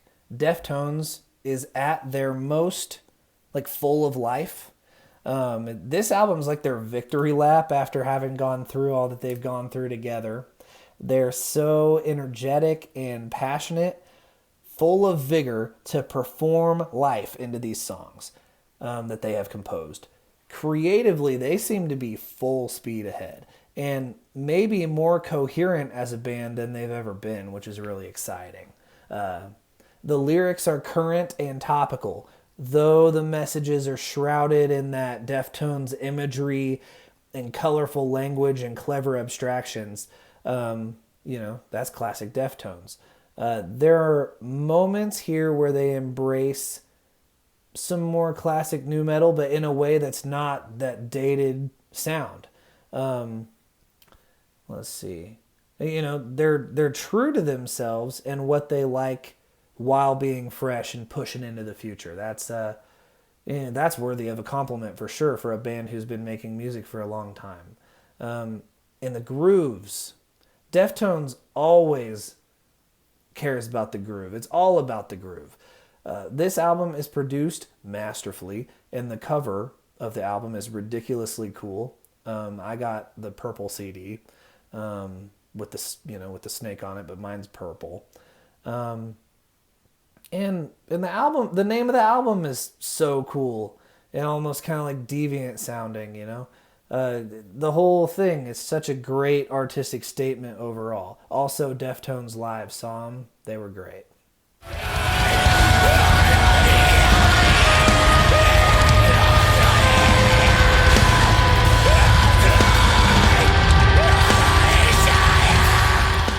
The band is Uliata Degir, self-titled album.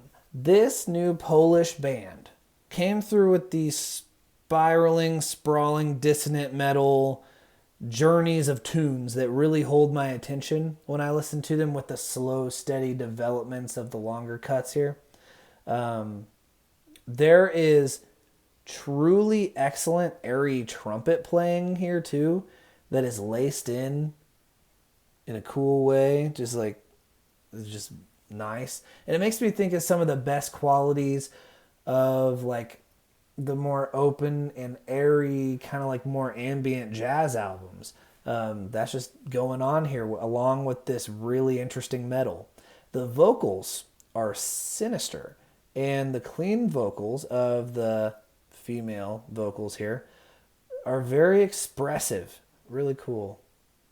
Sometimes also absolutely feral and, wild. And I love the difference between her vocals and the vocal distortion guy, the guy screaming. They just play off each other really well.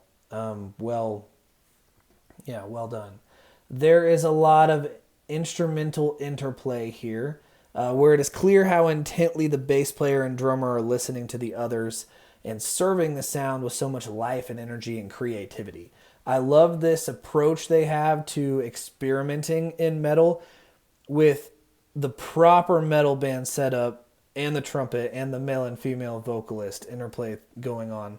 And also amazing sounding synths here and there that serve to contribute something sinister and something also just adding more noise.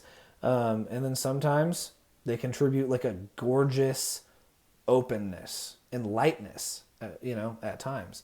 These guys and girl really go for some odd sounds and dizzying parts. And I find the oddest moments of the album particularly inventive and inspiring. As one of, earlier in the year, I thought this was going to be my favorite album of the year. And why isn't it? No reason. you know? Sure it is.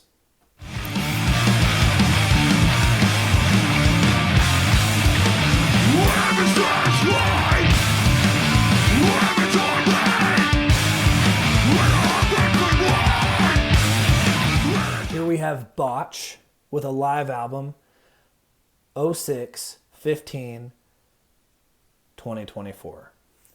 It's called 061524. It's the date. This is a pretty special document, and they play the snot out of these old songs that they've written.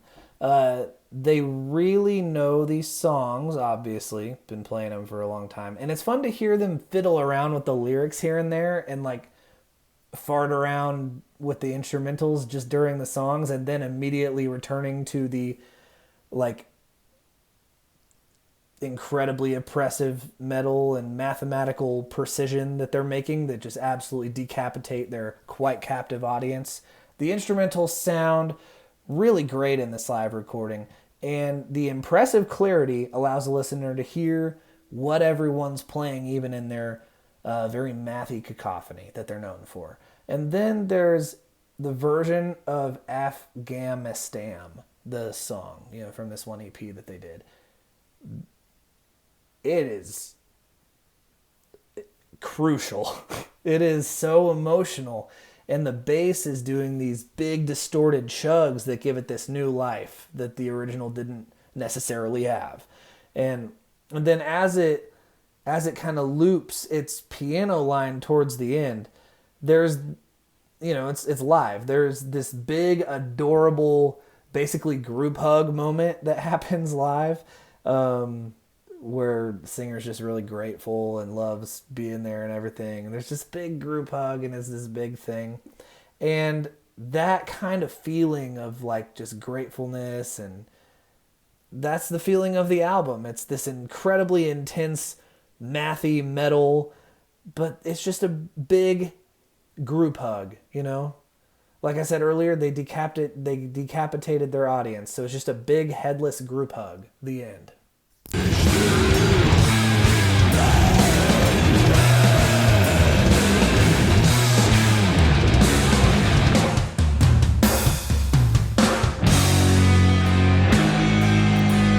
Imperial Triumphant. Great band. They're back. An album called Gold Star. They just keep putting out great albums. And this one's also pretty fascinating for me. I certainly did not expect an album quite like this from the band, as its kind of like tone of meaning is much less dark, actually, lyrically than their past releases, and is seemingly more commentary focused, even kind of punk.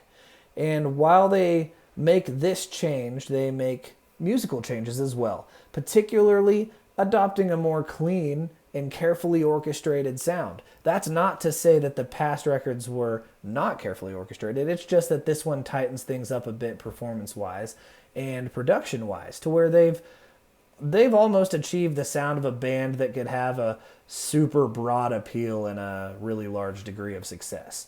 While I say that, I absolutely do not say that they've sold out.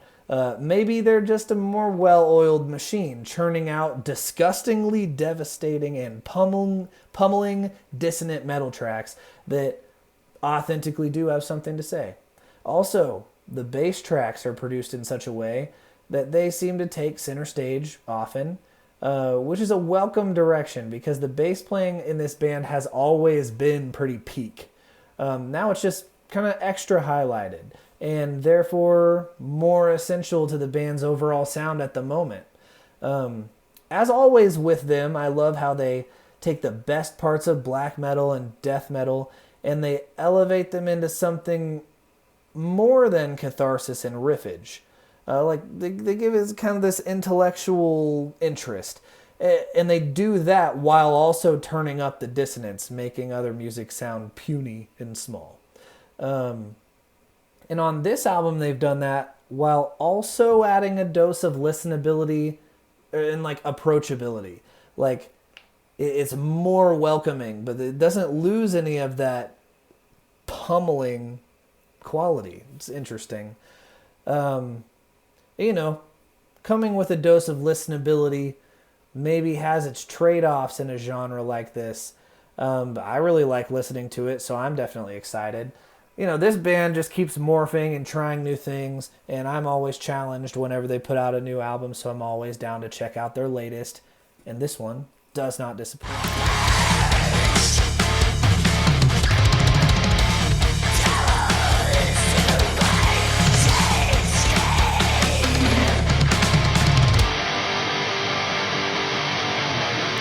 Okay, now we're talking about the artist Ghost Bath with their album Rose Thorn Necklace. This is a pretty heavy album, but I also think it's moving and beautiful. It's beautiful in the kind of specific way that The Cure's music is beautiful. They're kind of like depressing, kind of gothic, kind of beautiful. I love the amount of time that the guitar player gets the spotlight playing these beautiful and rich passages, metal passages to be sure, very heavy metal passages, but they're beautiful and rich, and they create this momentum and they inspire awe. And then these lead into more massive metal expressions that feel more like the catharsis. The movement from section to section feels very natural in these songs, like they're being emotionally logical in a way that's fun to think about while listening. The great vocalist in this band takes a lot of cues from black metal in his style, which is probably the most black metal thing about this album. Though there are also some places on the album where they create that atmosphere similar to how black metal does. It's got some very heart-wrenching stuff going on, like in the sound and in the catharsis. It doesn't feel like empowering. It just feels like heartbreaking.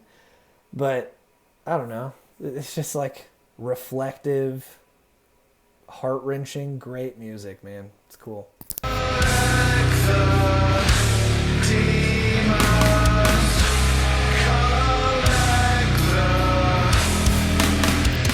Car Bomb. Tiles Whisper Dreams. Car Bomb is making new music. Love it. They're one of my favorite bands. If I were to provide a good sense of my taste in metal, the band's first album, Centralia, is kind of like one of my formative moments, in terms of how I form my taste, I guess. Their albums since then have also been ridiculously good and very innovative and ambitious. And that leads us to this. Drummer Elliot Hoffman is bafflingly creative and on freaking point. It's like a joke. Okay, this band's writing process probably looks a lot like the album cover, just because in a way the album cover looks like a mess of scrap metal that was like super collided together. But in another way, the cover looks like a very coherent composition with like a clear semblance. It's well balanced, the palette's right, and what at first appeared to be a mess is actually incredibly clean, and that is Car Bomb. That same dichotomy applies to the music contained in this EP of 3 songs. It's like reciting the digits of pi at the top of your lungs and as fast as you can with full confidence and the wherewithal to brutally beat down your annoyed neighbors because they're hearing you shout without missing a beat. It's like this whole balancing act of doing something really, really complicated in a way that is really, really massive and brutal. I don't know. It's kind of indescribable, I guess. I probably sound a little weird trying to describe it. The band seems to be pushing into the future with what seems to maybe be the most inspiring element of the band currently, which is the very smooth yet machiney guitar sounds and just unique playing passages. I think that's what's really kind of the most new and that keeps Car Bomb kind of innovating is the sounds of the guitar and what he's playing. They're just unlike other music. So yeah, I would say that's what the band is doing that's the most new. At least that's what occurs to me. This music is, of course, quite arithmetically dizzying. So any interpretation I have of it feels half-baked at best. But there's some of my thoughts on this set of 3 great songs.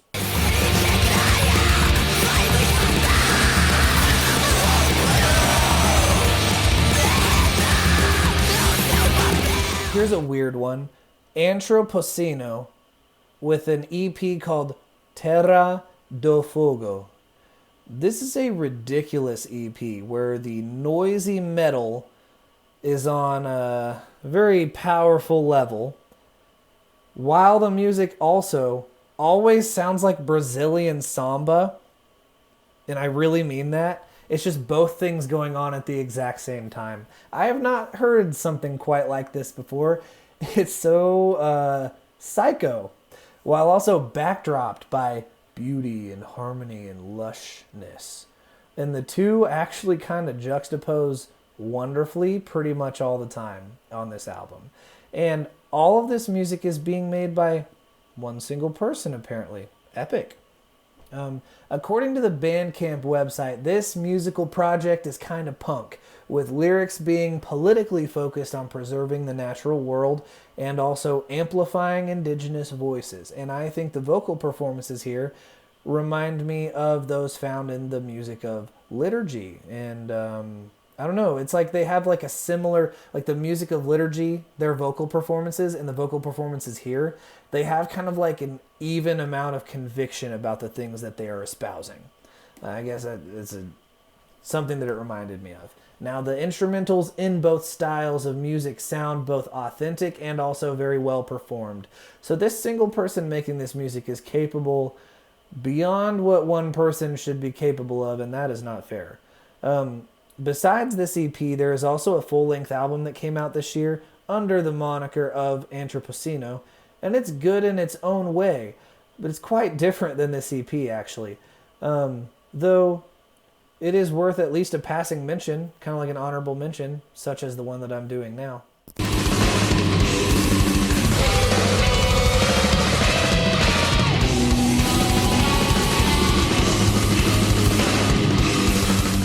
Here we have the band Defacement with an album called Doomed. This absolutely crushing metal album seems to have a pretty broad range of influences contributing to the terror therein. We are most certainly in dissonant territory, harmonically speaking, with the guitars. We have these blast beats and the tremolo picking that kind of point towards black metal. We're trying to aim the compass. And then we have these syncopations that point towards like some technical, but also still quite rough and noisy death metal, And even some mathematical passage with like these squeals and weird production filters that remind me very much kind of like of mathcore sounds. And also just like the post-metal weirdness. It's like a greatest hits of what absolutely slams in metal. And I'm sure, and I'm not really sure which genre of metal elitist can claim this one. Kind of none of them. So too bad for all of you elitists who insist that your subgenre of metal is the best. So too bad for you, but not too bad for me. Now, for the vocalist, he's pushing a pretty unbelievable amount of air, sounding like a wind tunnel for all the instrumentals to swirl around in. Greeting the listener with quite a soup of adventurous instrumentation. The riffs are quite melodic, actually, and busy, not content to stay in one place for too long. And when they get quiet, they maintain the use of layers of sound and the busy character of their sound. It's still there in the quiet. And then they will momentously swing you back into the chaos. It's a really fun album to listen to on some capable speakers. Lots of depth, much going on.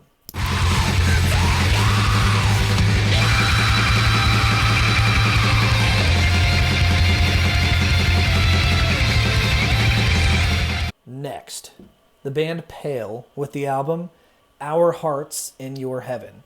This is a great heavy band out of Japan. They engage in some metal infused with the art of power electronics, which is a delectably intense flavor to add to their mix of big washy walls of rich electronic guitar wailing, or electric guitar wailing. The vocalist is no joke, and he takes his vocal contour very seriously. His delivery sounds like he's got his hand on like the contour potentiometer of some piece of gear, twisting it around carefully to affect his mid-range, similar to how like a wah-wah pedal kind of works. The compositions are often a pretty decent length, and it becomes clear that the guys of this band have an excellent command of their instruments and know how to deliver more than just notes, but also feelings. Real feelings, man. And when they want to be heavy, they lay it on thick, stupid thick. At their most chaotically heavy, they have massive guitars going crazy, these power electronics oppressively screaming and jittering and shattering and twisting. And the drummer is trying his hardest to keep up and doing a mighty fine job. That's quite a job, but he's doing really a lot. And you know, these screamed vocals, they're just absolutely ripping through. And then you get to other parts of the album that are also dizzyingly heavy, except they make me want to dance. And these moments surprised me for this style of music. You know, in a way, the cover looks like an abstract hurricane or typhoon, I guess, for the Japanese. I guess different people call it a different thing. Tsunami, maybe? I don't know.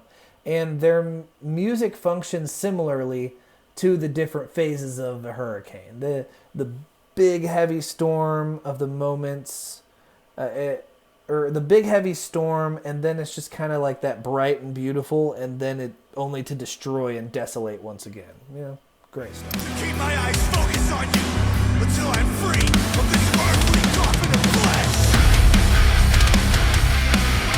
Okay, The Wounds That Speak, Buried to Breathing. It's an EP.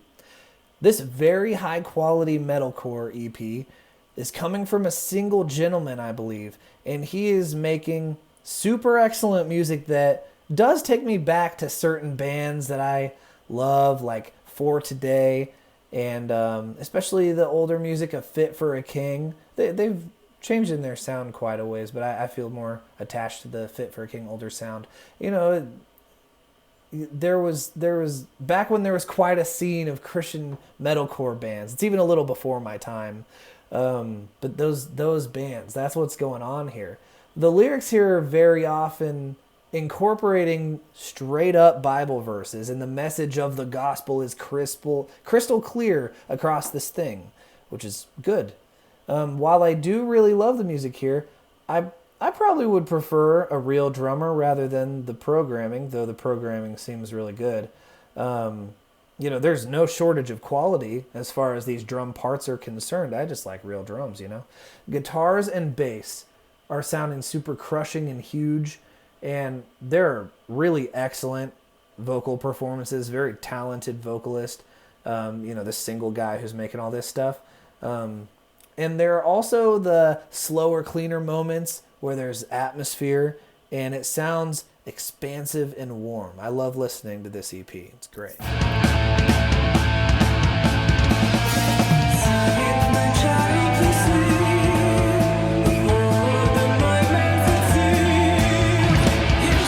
Now we come to Tower with their album Let There Be Dark.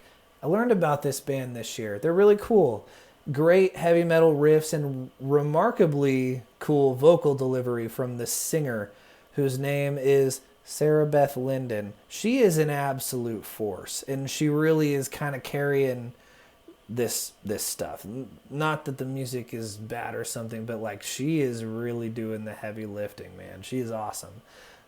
Great singer, great vocalist. They often have an old school style in their approach, in good way, you know. And maybe what's most impressive is that the energy they put into the performance of these songs. They have limitless energy, the people in this band. They're really putting it all in there. It's clearly a passion project made by individuals who have a deep love for this kind of like old school like metal. So there is plenty of retro going on here, to be sure. But there's also plenty of fresh going on here, and it undeniably rocks. Very passionate music.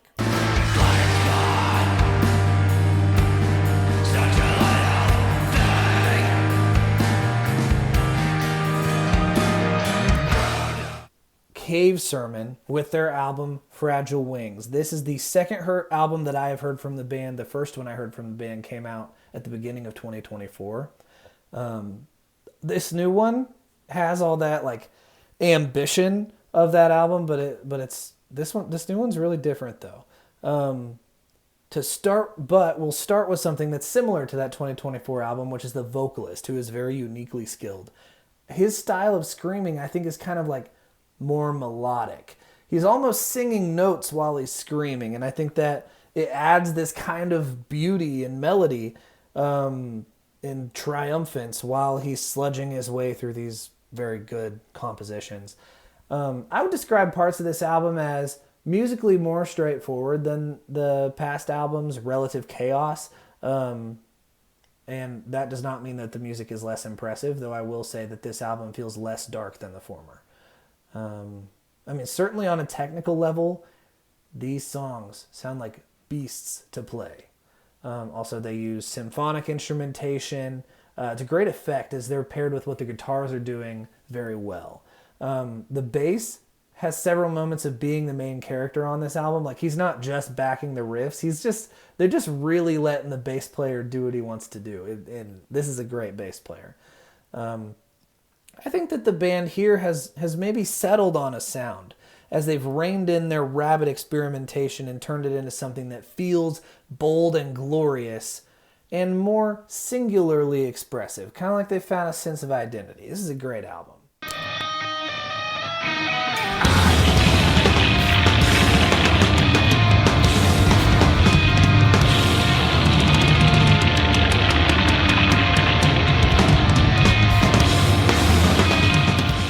The band is Ad Nauseum with a live album called Live at Roadburn, and these performances are so awesome.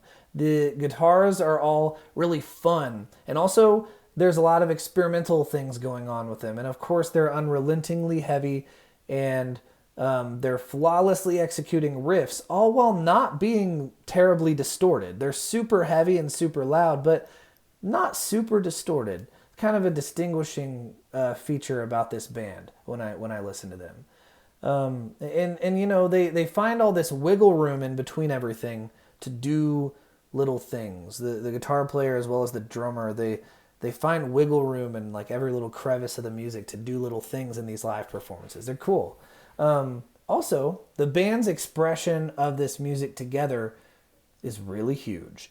And their performances are super tight and snappy within the noisy and dissonant wall of dissonant metal that they create. Everyone sounds like they're feeling great playing this stuff together, and they seem hungry to absolutely crush everything that they do. Never phoning it in for even a second across this live performance that has been recorded here. From what I can tell, the only way we have to listen to this so far is through Bandcamp, though there could be a much welcomed physical release any day now. That'd be nice. So maybe my favorite thing about listening to them live here is that there are some moments that really feel like it should go off the rails, but the band flawlessly navigates the insanity and lands these moments perfectly. It's quite a gratifying amount of tension and release. It's impressive.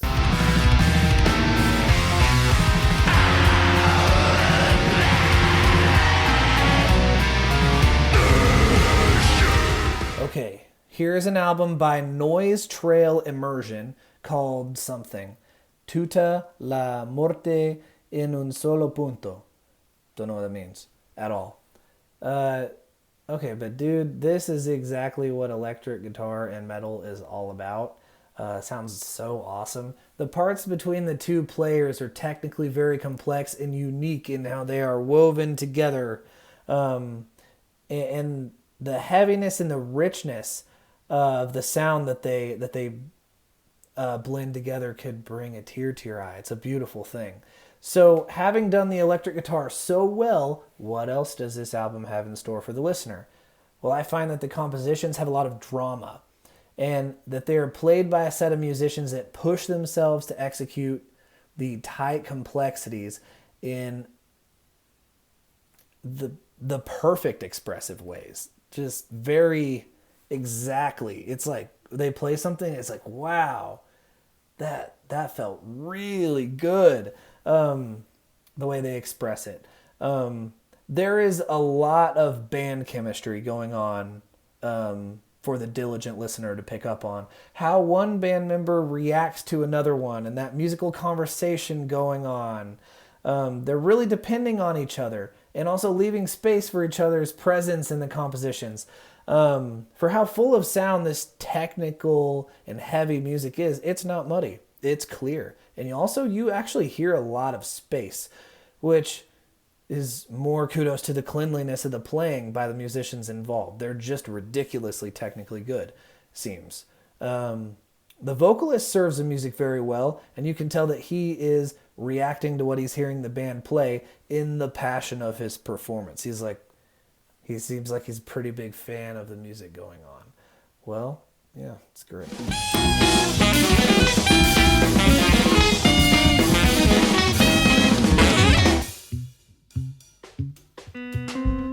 Okay, now on to jazz. This album is by the artist Drop Bear Lodge, and it's called Vicious Twee. The music on this comes off as immediately innovative. Something is really going on. Yeah, that's like an impression you get at first, and also throughout. Track after track, they hit you with some really strange yet prolific uses of instruments to create sprawling passages of electrifying, freaky jazz with the stench of experimental rock and math rock. And then they swim around and gargle in the compositional pool of acid that they've spewed out in their performance, corroding and chemically burning with every poised and elegant stroke of jazz until they fall apart and drown in perfect accord. That was a sentence that I wrote. These musicians are spectacularly skilled, and there seems to be a real respect for the tradition of jazz in the way that they bob and weave with the classic tropes of the tradition, even though they are nothing traditional. This wonderfully brutal and colorful jazz album is basically like sour Skittles laced with crack. Pretty wild stuff. I like it a lot.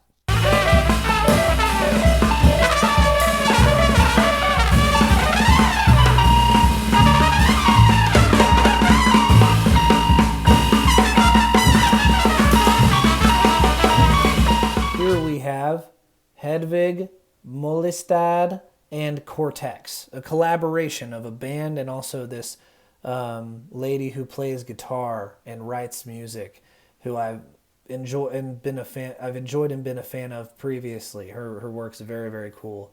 Their album is called Did We Really? So it's Hedvig Molistad and Cortex with their album Did We Really? Here they are deconstructing the jazz. First of all, there certainly is an approach to the theme melody here. Different approach to the theme melody in jazz. It basically seems like they're creating moments that meet certain like minimal requirements, and then just a bunch of otherwise drama and exploration happens, and then that mini journey ends and you get the next phrase of the theme melody. Quite an approach. There is some, and that doesn't happen all the time, but it happens actually kind of a lot on this album that stood out to me, you know. There is some real effort, at least rhythmically, to create the sound environment of free jazz, which gets listened to and picked up and used to the advantage of the improvisers. Now I have to mention what Hedvig Molistad is contributing here. She's kind of coloring, not terribly often doing something consistent, but instead it sounds like the guys in Cortex said, "We love you and we trust you. Please just noodle and make us sound good."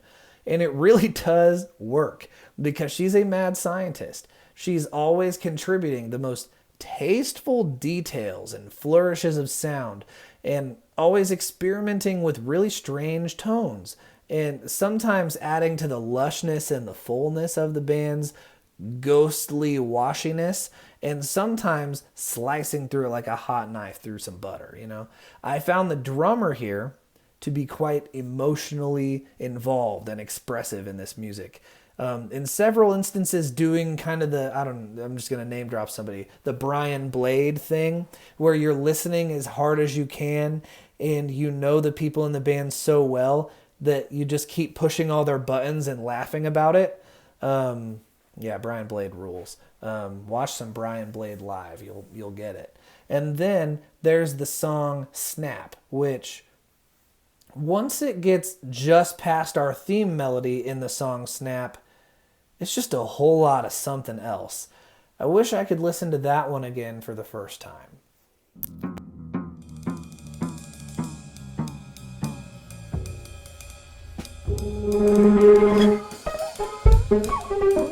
Okay, Johnny Richards and Dave King have come together to make an album called The New Awkward.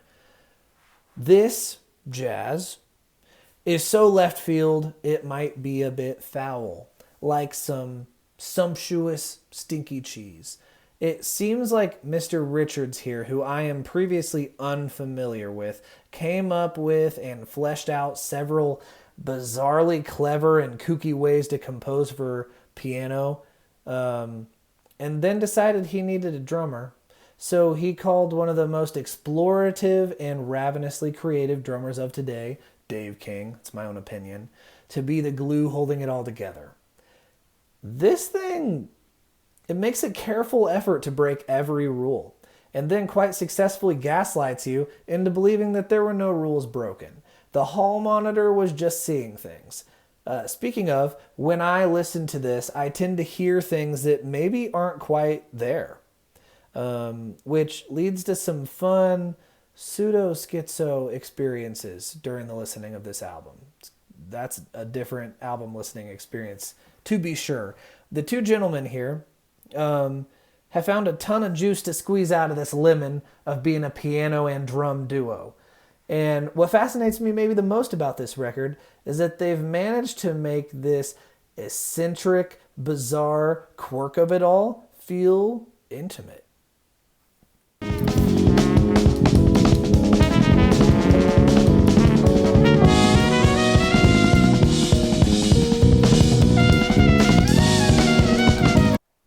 The band Nats, spelled with a K, K-N-A-T-S, with their album Nats, spelled the same way.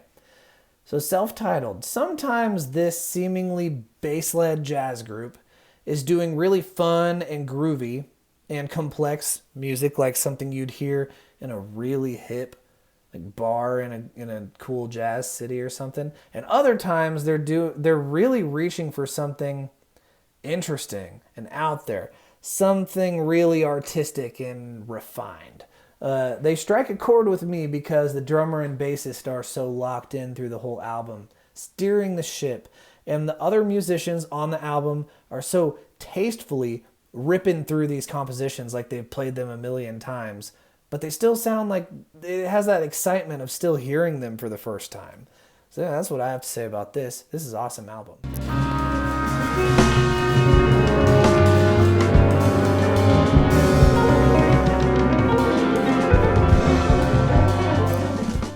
Okay, Kamasi Washington, jazz giant, with the soundtrack to the Lazarus anime. In some ways, it could be said that the album has the now classic Kamasi Washington band sound, and in some instances, we have those elements present with the massive, beautiful chorus soaring over the top of a cascade of jazz diddle diddle diddle, and with orchestral backing, the biggest combination of sound. And who could ever complain about that? But also, what I really like about this album are some of the experimental things going on here. Things that I've not heard the Kamasi Washington musical projects do yet.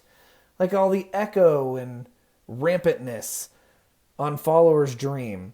And I like the character portrayal of some kind of majestic sage, with all these twinkly mystical sounds accompanying the bass, which really seems to be the main character of that.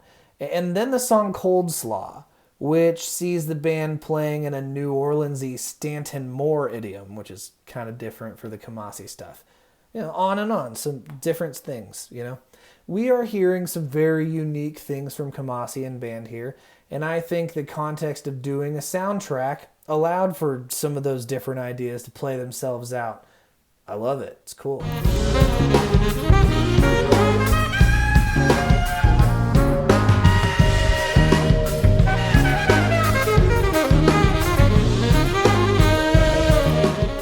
Kneebody with their new album Reach. This is an epic band, very different kind of band. Their albums always come out and sound great and show a sense of the new direction the band is headed towards. But then the music is perfected as they play the songs live. And so they're really known for being live. They have these very innovative strategies of improvising as a group. I've watched YouTube videos about it. That's how I've become aware. It's like an NFL team using hand signals to communicate plays in a noisy stadium. How they do it, though, is it's musical gestures that tell the whole band what's happening next. And then they all react in kind while they're improvising and playing through these compositions. They consist of keys, bass, horns, and drums. And, of course, being a drummer, I find the stylings of Nate Wood here, in particular, always admirable and incredibly striking. Just little things he does, man. His style is just like chock full of quirked up weirdness. He's very, very excellent drummer. But each and every quirk is either like a brilliant out of the box idea, or it's just kind of like athletically difficult to pull off. He's a pretty interesting drummer, man. The compositions are brutal and uncompromising, musically speaking. But one can also absolutely shake a tail feather while having one's mind shattered into smithereens. Nightmarishly high concept kind of music, while friendly enough to, like, whenever you hear it, you kind of just respond like, bruh.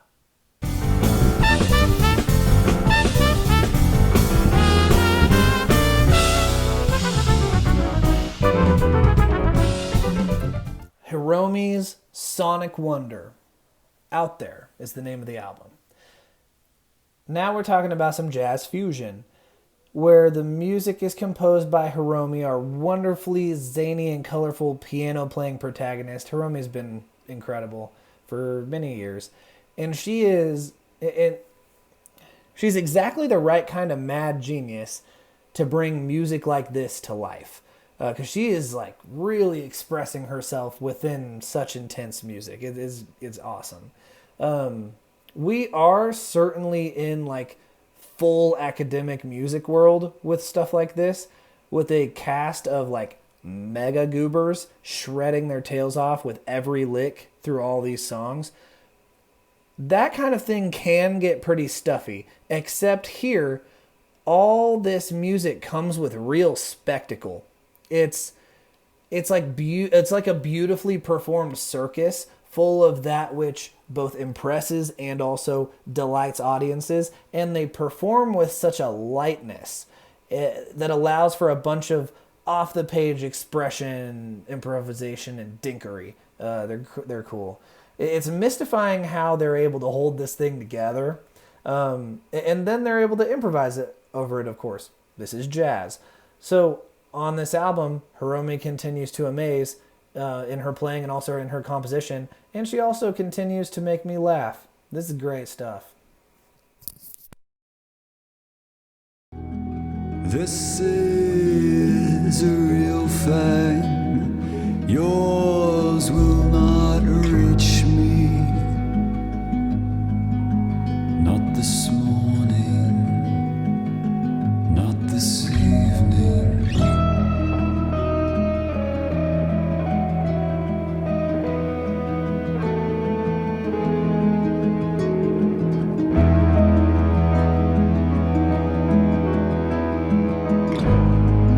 Follow these lines to their conclusion.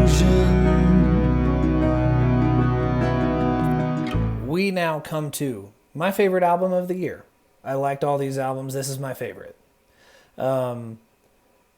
What the artist is somebody named Warwick Kennedy from Australia. And the album is called Sweet Dreams. This album's unbelievable. And he's a very small artist. It's just kind of relatively unknown. I found out about this artist because the Eunuchs, this band from Australia who happened to make my favorite album from last year. I don't know, they posted something about him on Instagram, and so I checked that out. Man, what an unbelievably great album full of everything absolutely wonderful, made by a critically underrated and seemingly unknown artist. Yeah, crazy.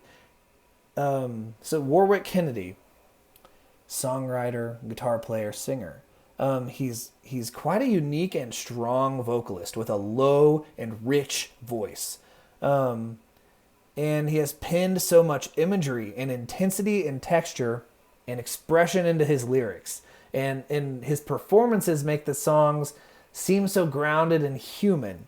He's very just expressive. It feels like it's just coming from a guy, like a person who's living. This album seems to be between two modes. One mode is this absolutely rocking and very artful, sometimes like noisy lane that has these passionate instrumental performances from sax and keys and rock instrumentation. But on the other hand, this album also does very well lushness and serene beauty colored by strange tinges and warm splashes of something or other. It's an album of many nuances and details.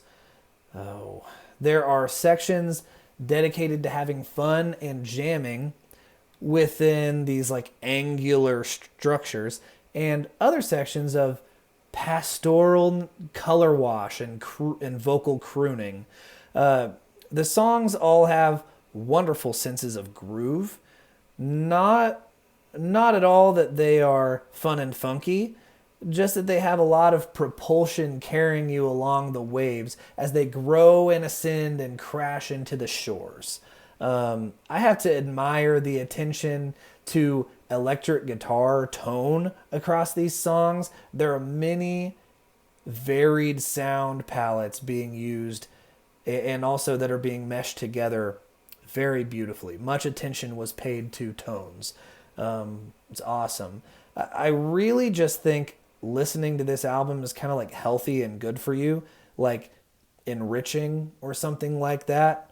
So yeah, I really valued this album this year and wish that it would really get some audience because it is worthy of that. My video is now done. Thank you for watching this video. Yeah, kind of different this year. Wanted to do this year-end list video a little bit differently. I hope it was cool. I hope you enjoyed it. Hope you want to check out some of this great music. That's about it for me.